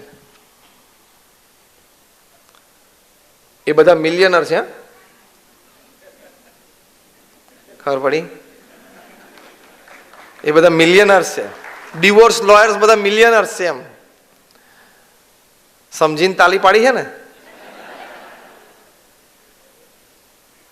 એ લોકોની 3 દિવસની કોન્ફરન્સ થઈ અને બહુ જ બ્રેઇન સ્ટોર્મિંગ થયું. બધાએ પોતપોતાના અનુભવ, વિચારો શેર કર્યા. એનું એક કન્ક્લુઝન પેપર તૈયાર થયું. એમાં એક વાત લખવામાં આવી કે જે યંગ કપલ્સ છે in the age group of 25 to 40, 25 થી 40 વર્ષની વચ્ચેનું જે એજ ગ્રુપ છે, એ જે બધા કપલ્સ છે એમાં ડિવોર્સના છૂટાછેડાના મુખ્ય કારણો શું છે? તો મુખ્ય કારણમાં એક મોટું કારણ નક્કી થયું, over exposure to social networking sites.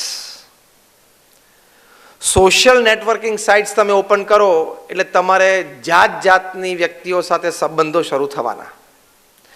એમાં ખોટા સંબંધ શરૂ થશે જ અને પરિવારમાં પ્રશ્ન આવશે જ. હવે તારા ઘરમાં 5 જણા જેનું નેટવર્કિંગ સરખું કર ને પહેલા, અને એ સિવાયના નજીકના 5, 10, 15 છે એનું નેટવર્કિંગ કર ને. તે કોક રશિયામાં બેઠો ને બ્રાઝિલમાં બેઠો એની જોડે તારે શું ચેટ કરવાની જરૂર છે? તું નથી એને ઓળખતો, તારે નથી જિંદગીમાં કોઈ દાડો એને મળવાનું છે ને કોઈ દાડો. અને એકચ્યુઅલી તમને એ વ્યક્તિનું બેકગ્રાઉન્ડ ખબર નથી, એ ક્રિમિનલ છે કે નહીં તમને ખબર નથી, એને તારા જેવા 17 ને છેતરી નાખ્યા છે કે નહીં એ તમને ખબર નથી, અને ઘણી વખત તો એ પુરુષ છે કે સ્ત્રી છે એ તમને ખબર નથી. હા કે ના બોલો? અને ચેટિંગ કરતો હોય, પુરુષ હોય સ્ત્રી રૂપે ચેટિંગ કરે, સ્ત્રી હોય પુરુષ રૂપે કરે, છે કે નહીં? એ તો હવે આધાર કાર્ડ લિંક થશે સોશિયલ મીડિયા સાથે, આધાર કાર્ડ લિંક થશે પછી ખબર પડશે કે હું જેને જોડે ચેટિંગ કરતો હતો અને જેનું ડોલી સમજતો હોય તો ભગો ભાઈ છે, એ પછી ખબર પડશે. આધાર કાર્ડ લિંક થશે હવે 23 મે પછી કાર્યવાહી શરૂ થશે નહીં. એટલે તમને આઈડેન્ટિટી ખબર નથી હોતી સામેવાળી વ્યક્તિની ઘણી વખત. એમ આઈ રાઈટ ઓર રોંગ? અને પછી તમે ચેટિંગ કરો ને તમારો ટાઈમ કાઢો, પછી તમારા લાઈફ પાર્ટનરને શંકા જાય કે ના જાય? જાય જ, પ્રશ્ન થવાના જ છે. અને તમે ગમે તેલા સજ્જનો ના ના ના ઇટ્સ ઇટ્સ અ ફ્રેન્ડશિપ. હવે ફ્રેન્ડશિપના 15 અર્થ થાય છે ખબર તને? It was just a friendship, પણ ફ્રેન્ડશિપમાં 15 અર્થ અને 15 રિઝલ્ટ બહાર આવે છે. હા કે ના? એમ ઢીલા પડી ગયા આ પાડવામાં? યંગસ્ટર્સને બધાને પૂછ્યું, ફ્રેન્ડશિપના 15-25 અર્થ થાય છે કે નહીં? અને 15-25 જાતના પરિણામ બહાર આવે છે કે નહીં? Yes or no? 15 to 20 types of meanings and 15 to 20 types of end results comes out of one word, friendship. તો પછી આમાંથી પ્રશ્નો બાદ કેટલા ચીટિંગના કેસ ઊભા થાય છે, કેટલા ફોર્જરીના કેસ ઊભા થાય છે, અને મર્ડર પણ થાય છે. સાયબર ક્રાઇમમાં મર્ડર આવી ગયું. તો તારે શું જરૂર છે પણ અહીંથી બેઠા બેઠા તારે રશિયામાં અને બ્રાઝિલમાં વાતો કરવાની? તારે નથી 2-5-15 સારા મિત્રો, તારા પરિવારજન 2-5 નથી, એમાં ટાઈમ કાઢ ને, જેની જોડે તારે રહેવાનું છે. એટલે સોશિયલ નેટવર્કિંગ સાઇટ તો તમારે કોઈ દિવસ ઓપન કરવાની જ નહીં. આ હું તમને ગોલ્ડન સલાહ આપું છું. એમાં પરણેલા હોય ને એ તો કરતા જ નહીં. નહીં તો ક્યાંક જો ખોટું કનેક્શન ચાલુ થઈ ગયું ને તો રિલેશનશિપ બધી તૂટી જશે, પરિવાર બધો વિખવાદમાં આવી જશે. અને પછી કે એટલું સ્ટ્રેસ રહે છે સ્વામી બોલો I was innocent. But even when you are innocent, you put your finger inside the plug, electricity doesn't know you are innocent. તમે કહો મેં તો ભોળા ભાવે પ્લગ માંગણી નાખી, પણ તે ભોળા ભાવે નાખી, પણ ઇલેક્ટ્રિશિયન ક્યાં ખબર છે કે તે ભોળા ભાવે નાખી છે? એ તો તને ચોટાડી જ દેશે. એમ કે મેં તો એમને સ્વામી આમ સોશિયલ નેટવર્કિંગ કરતો હતો, પણ એમાં લાગી ગયું તો લાગી ગયું, પછી પતી ગયું, લાગી ગયું એટલે પતી ગયું. એટલે એની આપણને કોઈ જરૂર નથી. આ અમેરિકન એસોસિએશન ઓફ એડવોકેટ્સે કહ્યું કે one of the biggest reasons for divorce in young couples in the age group of 25 to 40 is over exposure to social networking sites. એટલે આનું ખૂબ ધ્યાન રાખજો, નહીં તો આ family the home of happiness એના બદલે ફેમિલી ધ હોમ ઓફ વરી એવું થઈ જશે. એટલે એનું પણ આપણે અત્યંત ધ્યાન રાખવાનું. પ્રમુખ સ્વામી મહારાજ તો આ વાત બહુ જ વખત કરતા, કારણ કે એમના વિશાળ અનુભવ પરથી આ વાત કરતા. એમની દેશી ભાષામાં એક સરસ શબ્દ એ બોલતા, એક વાક્ય બોલતા, એમાં આ અર્થ સમાયેલો હતો. એ પોતે કહેતા, 2 વાક્યો એ બોલતા. સ્વામી કે દૂરદર્શનનું નામ જ એ છે કે દૂરથી દર્શન, નજીક જ નહીં. એ વખતે તો બધી ટીવી ચેનલ્સ બીજી શરૂ નહોતી થઈ. અને બીજી એ વાત કરતા કે ઈમેલ એટલે ઈ મેલ, નહીં તો ખોટો ભરાઈ જઈશ. એટલે વર્ક સંબંધી હોય, ઓફિસ સંબંધી હોય, કમ્યુનિકેશન એ કરવું એમાં ના નહીં, પણ ખોટી જગ્યાએ આમાંથી જ ભરાઈ જવાય છે. પ્રમુખ સ્વામી મહારાજ એ કહેતા, એમને એક વખત ઇન્ટરવ્યુમાં અમેરિકામાં પૂછ્યું કે ઇન્ટરનેટ ને કમ્પ્યુટર છે એ આશીર્વાદ રૂપ છે કે શ્રાપ છે? પ્રમુખ સ્વામી મહારાજે બહુ જ સુંદર ઉત્તર આપેલો કે વિવેકથી વાપરે તો આશીર્વાદ છે, વિવેક ચૂકે તો શ્રાપ છે.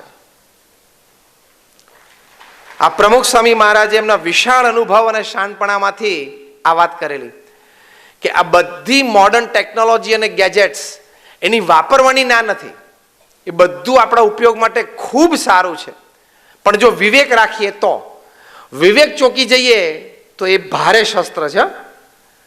A knife can operate upon a person and the same knife can kill the person. Murder પણ કરી શકે ને.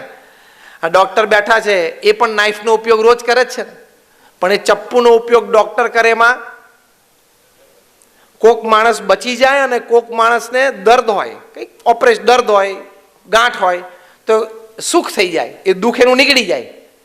એના એ જ ચપ્પુ કોક બીજાના અભળના હાથમાં હોય તો સ્ટેબિંગ કરે તો મારી નાખે માણસને. એટલે શસ્ત્ર એકનું એક જ છે, પણ તમને વિવેકથી, ભણતરથી ડોક્ટર વાપરે, ભણીને ભણતર રૂપે ચપ્પુને વાપરે તો લોકોને સુખ આપી શકે એ જ ચપ્પુથી. અને ભણ્યા વિના, વિચાર વિના, વિવેક વિના એનું એક ચપ્પુ વાપરે તો એ દુઃખી થાય, સામેવાળાને દુઃખી કરે. એટલે શસ્ત્ર તો એનું એ જ છે, it depends upon your wisdom.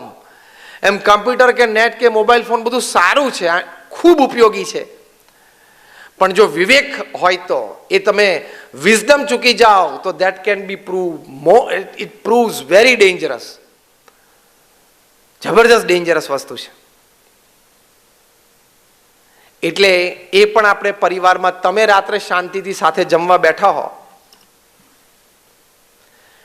પરિવાર સાથે જ જમવા બેઠા હો, તમારા જમણા હાથમાં કોળિયો હોય છે અને તમારા ડાબા હાથમાં શું હોય છે? બધાને ખબર છે. કેવી રીતે ખબર પડી કે હું બોલ્યો નહીં તોય? અનુભવ બરોબર ને? આ જમણા હાથે કોળિયો જમતા હોય અને ડાબા હાથે બધાને બોલે. પછી આમાં ફેમિલી ડિનર ઉપર બધા સાથે બેઠો તો જમતા જમતા. My simple question is somebody sitting miles away is more important to you than your blood relation just 2 feet away? તમારી માટે અગત્યનું કોણ છે? કોક વ્યક્તિ 100 માઇલ દૂર બેઠી છે અત્યારે, એ અગત્યની છે કે અત્યારે ભોજન વખતે તમારા પરિવારજન જેની સાથે તમારે લોહીનો સંબંધ છે 2 ફૂટ દૂર બેઠી છે એ અગત્યની છે? અગત્યનું શું છે? બોલો જોશથી, ફરી વખત. તો તમારે બધાએ આજે એક નિયમ લઈને જવાનું કે જમતી વખતે તમારે બધાએ ફોન બાજુ પર મૂકી દેવાનો.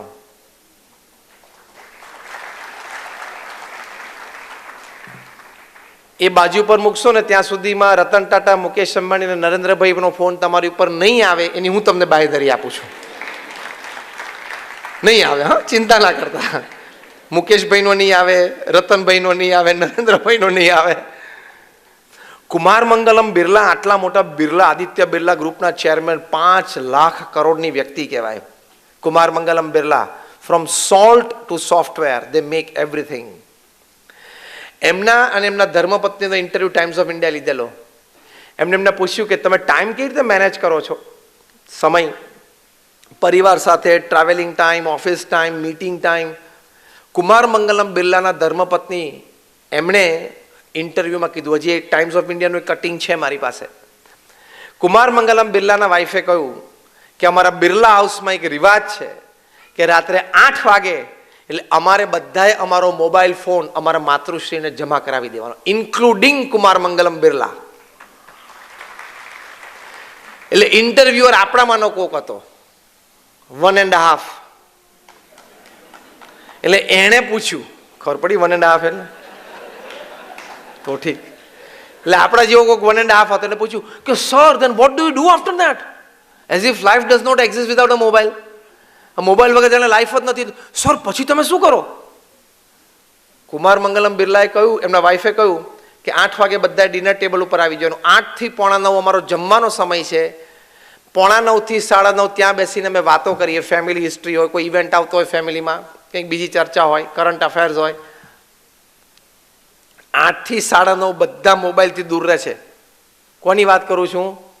આપણા શહેરના આવા ધનાઢ્ય મોટા વ્યક્તિની વાત કરું છું. કુમાર મંગલમ બિરલા 5 લાખ કરોડનું બિઝનેસ એમ્પાયર છે, આદિત્ય બિરલા ગ્રુપ. હવે એને 8 થી 9:30 નથી વાંધો આવી જતો, તો તને થાણામાં શું વાંધો આવી જવાનો છે? તું 1.5 કલાક ફોનને નહીં અડે તો.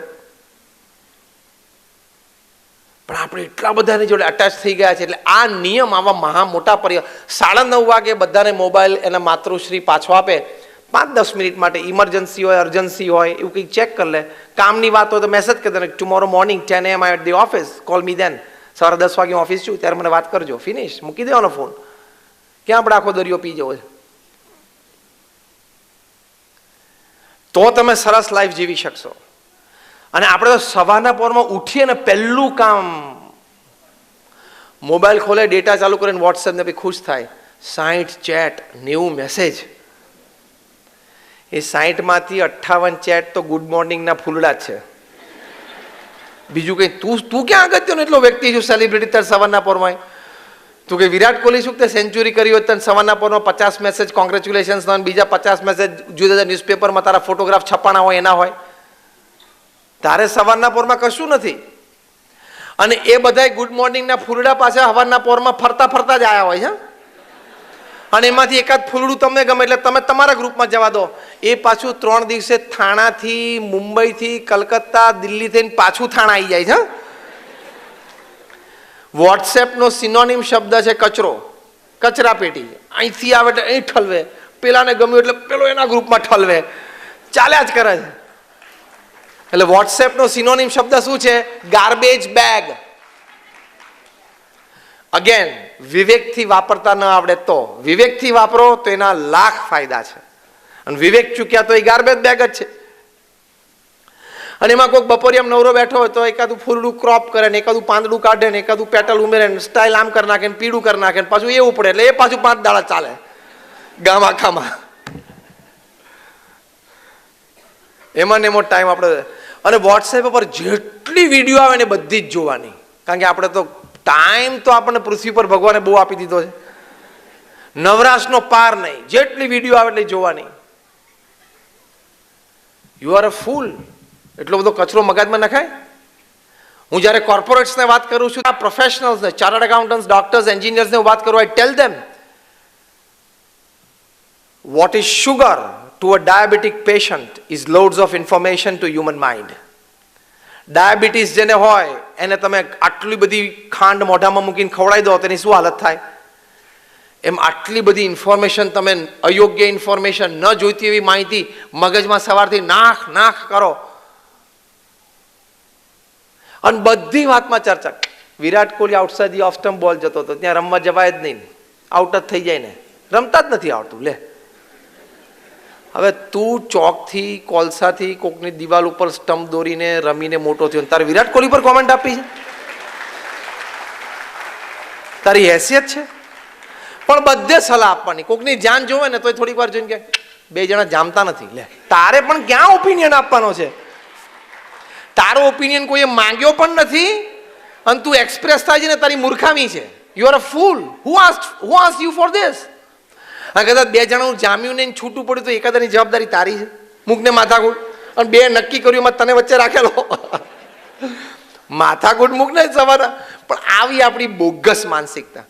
આપણે લગ્નમાં ગયા પેલા એને પહેરતા જ નથી આવડતું, આવું કપડાં થોડે પહેરાય. પણ હવે એને જે ગમ્યું એ પહેર્યું, તને જે ગમ્યું તું પહેર્યું, મૂકને માથાકૂટ. આપણું આવું ચીપ માઇન્ડ છે, આટલું બધું આપણું વીક માઇન્ડ છે. એટલે એ થોડું દૂર રાખી આપણે આપણા ફેમિલીનો આનંદ લઈ શકીએ.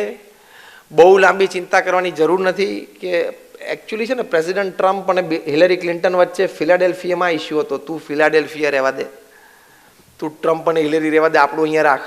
કે આજે વોટિંગ કર્યું તો નહોતું કર્યું, બસ એટલું કર ને. અને છેલ્લી વાત કરવાની, અ ટચ ઓફ સ્પિરિચ્યુઆલિટી.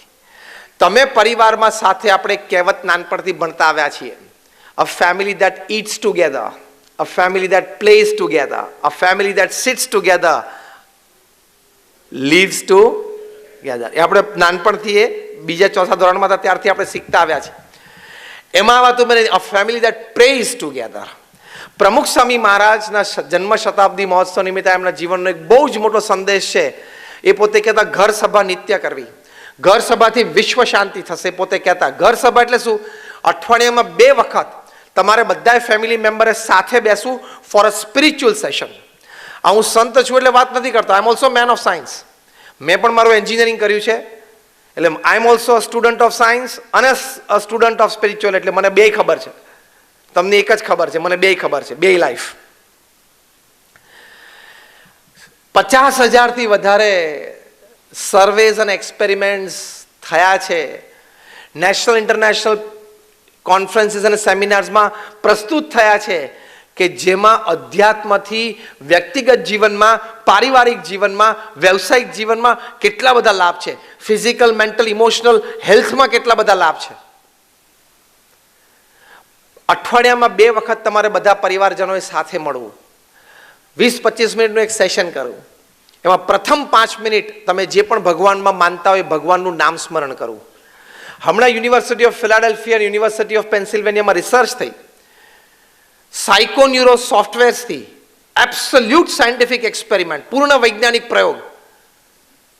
સાયકોન્યુરો સોફ્ટવેર્સથી જે વખતે તમે ભગવાનનું નામ સ્મરણ કરતા હો એ વખતે તમારા બોડીના હાર્મોન્સ, એનું બધું સિક્રીશન, એ બધા ગ્લેન્ડ્સ પ્રમાણે ચેક થઈ અને એ લોકો નિષ્કર્ષ ઉપર આવ્યા કે તમે ભગવાનના નામ સ્મરણથી તમારી યાદ શક્તિ વધે છે, તમારો વિલ પાવર વધે છે, તમારો કોન્ફિડન્સ લેવલ વધે છે, તમારી બફર કેપેસિટી એટલે કે શોક એબ્ઝોર્પ્શન કેપેસિટી એટલે દુઃખ સહન કરવાની શક્તિ વધે છે, અને તમારી રોગ પ્રતિકારક શક્તિ એ પણ વધે છે. આટલા લાભ છે નામ સ્મરણથી. તમે અત્યારે પણ યુનિવર્સિટી ઓફ ફિલાડેલ્ફિયાની વેબસાઇટ ઉપર જજો, તમને રિપોર્ટ મળશે. ડોક્ટર એન્ડ્રયુ ન્યુબર્ગ અને ડોક્ટર H.G. કોઈંગ એમણે આ રિસર્ચ કરી છે. સાયન્ટિફિક છે, એબ્સોલ્યુટલી સાયન્ટિફિક. આવા તો મારી પાસે 500 વાતો છે. જે આપણા અધ્યાત્મની વાતો છે બધી સાચી છે. એટલે 5 મિનિટ ભગવાનનું નામ સ્મરણ, પછી 10 મિનિટ આપણા કોઈ સદગ્રંથ વાંચવાના. રામાયણ હોય, મહાભારત હોય, પ્રમુખ સ્વામી મહારાજ જેવા મહાન સંતનું જીવન ચરિત્ર હોય. તમારે જે પણ શીખવું હશે, જે પણ સમજવું હશે, એવા મહાન ગ્રંથોમાંથી તમને માર્ગદર્શન મળશે જ. અહીંયા તમે બેઠા છો એટલા નહીં, 7 અબજની વસ્તીમાં કોઈ વ્યક્તિ પૃથ્વી પર એવી નથી કે જેના જીવનનો કોઈ પણ પ્રસંગ રામાયણ કે મહાભારતમાં ના હોય. આઈ ચેલેન્જ એન્ડ ગેરંટી. તમે જોજો, તમારા જીવનનો કોઈ પણ પ્રસંગ તમે પિકઅપ કરજો, એ રામાયણ કે મહાભારતમાં ક્યાંક બન્યો જ હશે. તમને સીધું કાઉન્સેલિંગ મળી જાય જો બરોબર વાંચ્યું હોય તો, કે આમાં મારે કેવી રીતે રહેવાનું, કેવી રીતે વર્તવાનું, કેવી રીતે વિચારવાનું. એટલીસ્ટ કંઈ ઘરમાં પ્રશ્ન ઊભો થાય તમને એટલી તો ખબર પડે કે મારો રોલ શું છે આ પ્રશ્નમાં. આ પ્રશ્ન જે ઊભો થયો ઘરમાં, એમાં હું રામ છું, કૈકેયી છું, દશરથ છું કે મંથરા છું, એટલી તો ખબર પડે તમને. મેનેજમેન્ટની દ્રષ્ટિએ, સોશિયલ રિલેશનશિપ અને હેલ્થની દ્રષ્ટિએ એવું કહે છે કે the moment you know your role in the problem is half solved. પ્રશ્ન કંઈક પ્રોબ્લેમ ઊભો થયો હોય ઘરમાં, એમાં તમારો રોલ શું છે તમને ખબર પડે ને તોય અડધું સોલ્યુશન આવી ગયું છે. પછી 5 મિનિટ આપણે કરવી, કોને શું વાત ગમી, શું ચર્ચા થઈ, એક્સચેન્જ. બસ પછી કંઈક દિવસ દરમિયાન સારી વાત હોય, એક્સચેન્જ કરી પતે ને પછી બધા ઊભા થઈ જાઓ, ફિનિશ. આને પ્રમુખ સ્વામી મહારાજ ઘર સભા કહેતા. BAPS સંસ્થામાં હજારો પરિવાર નિત્ય ઘર સભા કરે છે, બધા ખૂબ સુખી છે. આ બધા પરિવારોમાં કંઈક સાસુ વહુના પ્રશ્નો હતા, વિખવાદ હતા, એ બધા દૂર થયા. બાપ દીકરા વચ્ચે ધંધામાં કંઈક વિખવાદ હતો, નિર્ણય સંબંધી, એ બધા દૂર થયા. ભાઈ ભાઈ વચ્ચે કંઈક નાના મોટા પ્રશ્ન હતા, એ બધા ડિઝોલ્વ થઈ ગયા. એવા હજારો પ્રસંગો બન્યા છે. આ પુસ્તક ઘર સભા એ અમારી સંસ્થા દ્વારા પ્રકાશિત થયું છે. એમાં જે તે વ્યક્તિની પરમિશન લઈને નામ, પ્રસંગ વ્યવસ્થિત લખાયેલા છે. તો પ્રમુખ સ્વામી જેવા મહાન સંતના અનુભવ પરથી આ વાત કરે છે, વાત સાચી છે. તમે આજે અહીંયા આવ્યા છો ને, તો મારે તમને આ એક સારી વાત આપવી છે. અમે તો કંઈ પૈસા લઈને બોલતા નથી, હું તો 26 વર્ષથી બોલું છું. BAPS ના કોઈ પણ સંત, we don't have money, we don't keep money, we don't touch money. બરોબર છે ને? અમે તો નિસ્વાર્થ સેવા ભાવનાથી બોલીએ છીએ. એટલે અહીંયા હું બોલું છું કે મેં 1 રૂપિયો ચાર્જ નથી કર્યો. હવે તમારા સારા માટે અમે કહીએ છીએ. બાકી અમે અત્યારે મંદિરમાં શાંતિથી બેઠા હોય તો દાદરમાં મોટું 12 માળનું બિલ્ડિંગ છે, ઉપર બેસીને હિંચકા ખાઈને તો કોઈ પૂછે એમ નથી. આ તો તમારા સારા માટે અમે વાત કરીએ છીએ. For your good, for your happiness, for a wonderful your family life. બાકી અમને કોઈ સ્વાર્થ નથી. તમે આ પ્રયોગ કરજો. તમે આજે અહીંયા આવ્યા છો ને તમને એક આ સાચી ને સારી વાત જાણવા મળી છે, તો તમે આ પ્રયોગ કરજો, ઘરે ટ્રાય કરજો. 6 મહિના ટ્રાય કરજો. ના મળે તો ગમે ત્યારે 6 મહિના પછી આપણે મળશું, તમે પાછા આપી દો. તે સ્વામી તમે ખોટું શીખવાડી દો, આમાં કંઈ મજા ના આવી. એવું નહીં થાય. જેમ પેલા બિઝનેસ પ્રોડક્ટમાં પણ ISO સ્ટાન્ડર્ડ હોય ને, અમારું પણ ISO છે આ, એટલે નહીં વાંધો આવે. It's a perfect product. બાર બિઝનેસમાં ISO પ્રોડક્ટ હોય ને, ઇન્ટરનેશનલ સ્ટાન્ડર્ડ ઓર્ગેનાઇઝેશન, એમાં અમારું પણ ISO છે, ઇન્ટરનેશનલ સ્પિરિચ્યુઅલ ઓર્ગેનાઇઝેશન. એટલે અમારી પણ સ્ટાન્ડર્ડ પ્રોડક્ટ છે ઘર સભા. કારણ કે the beauty of character gives stability in the family, harmony in the family. Harmony in the family gives stability in the society. Stabilized societies come together to give law and order in the nation. Law and order in the nation brings world peace. A connection છે આખું. એટલે એ આ ઘર સભા important factor છે. University of કોલંબિયામાં research થઈ. સાંભળજો, આ બધી જ વાત હું બોલું છું ને સાયન્ટિફિક અને લોજિકલ છે. તમે એમ નહીં રાખવાનું કે આંધળી શ્રદ્ધાથી હું બોલું છું. યુનિવર્સિટી ઓફ કોલંબિયામાં રિસર્ચ થઈ કે if a family sits together for a religious rites and rituals, પ્રાર્થના માટે કે કોઈ પણ ધાર્મિક વિધિ વિધાન માટે જો પરિવારજન બધા સાથે બેસે અને કંઈક ધાર્મિક વિધિ વિધાન સાથે કરે, તેનો લાભ શું છે? યુનિવર્સિટી ઓફ કોલંબિયાની વેબસાઇટ ઉપર તમે વાંચી શકો છો.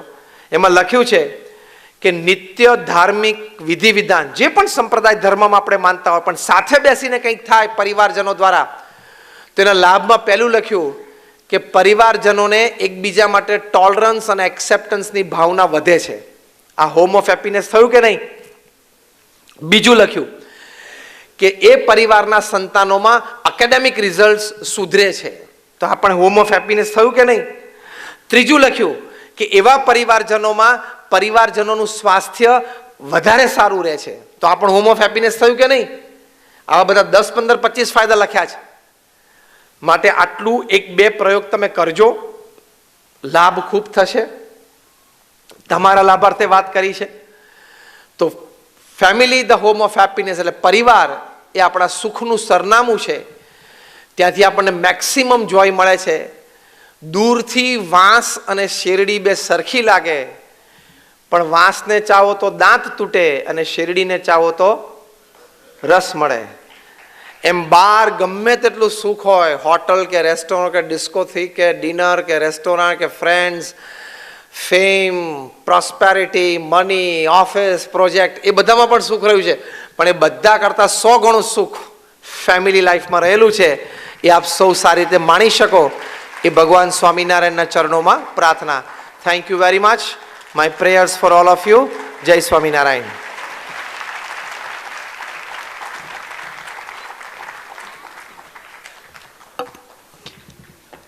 આપણે ફરી એકવાર પૂજ્ય જ્ઞાનોત્સલ સ્વામીનો જોરદાર તાળીઓથી આભાર વ્યક્ત કરશું. લગભગ છેલ્લા 1.5-2 કલાકથી સતત એમણે આપણને એમના વક્તવ્યોનો લાભ આપ્યો છે. તો ખરેખર થેન્ક યુ. અને આજના આ કાર્યક્રમના આયોજક એવા શંકરલાલભાઈ વાલજી રાજગોર અને એમના સમગ્ર પરિવારનો આપણે આભાર વ્યક્ત કરીએ છીએ કે એમને આવું સુંદર કાર્યક્રમ આજે અહીંયા આયોજ્યું. અને last but not the least, આપ સૌ અહીંયા પધાર્યા અને આ કાર્યક્રમને સફળ બનાવ્યો. તો આપ સૌનો હૃદયપૂર્વક ખૂબ ખૂબ આભાર. Thank you very much. હવે આજે આપણે આ કાર્યક્રમને વિરામ આપીએ છીએ. સૌને થેન્ક યુ. જય સ્વામિનારાયણ.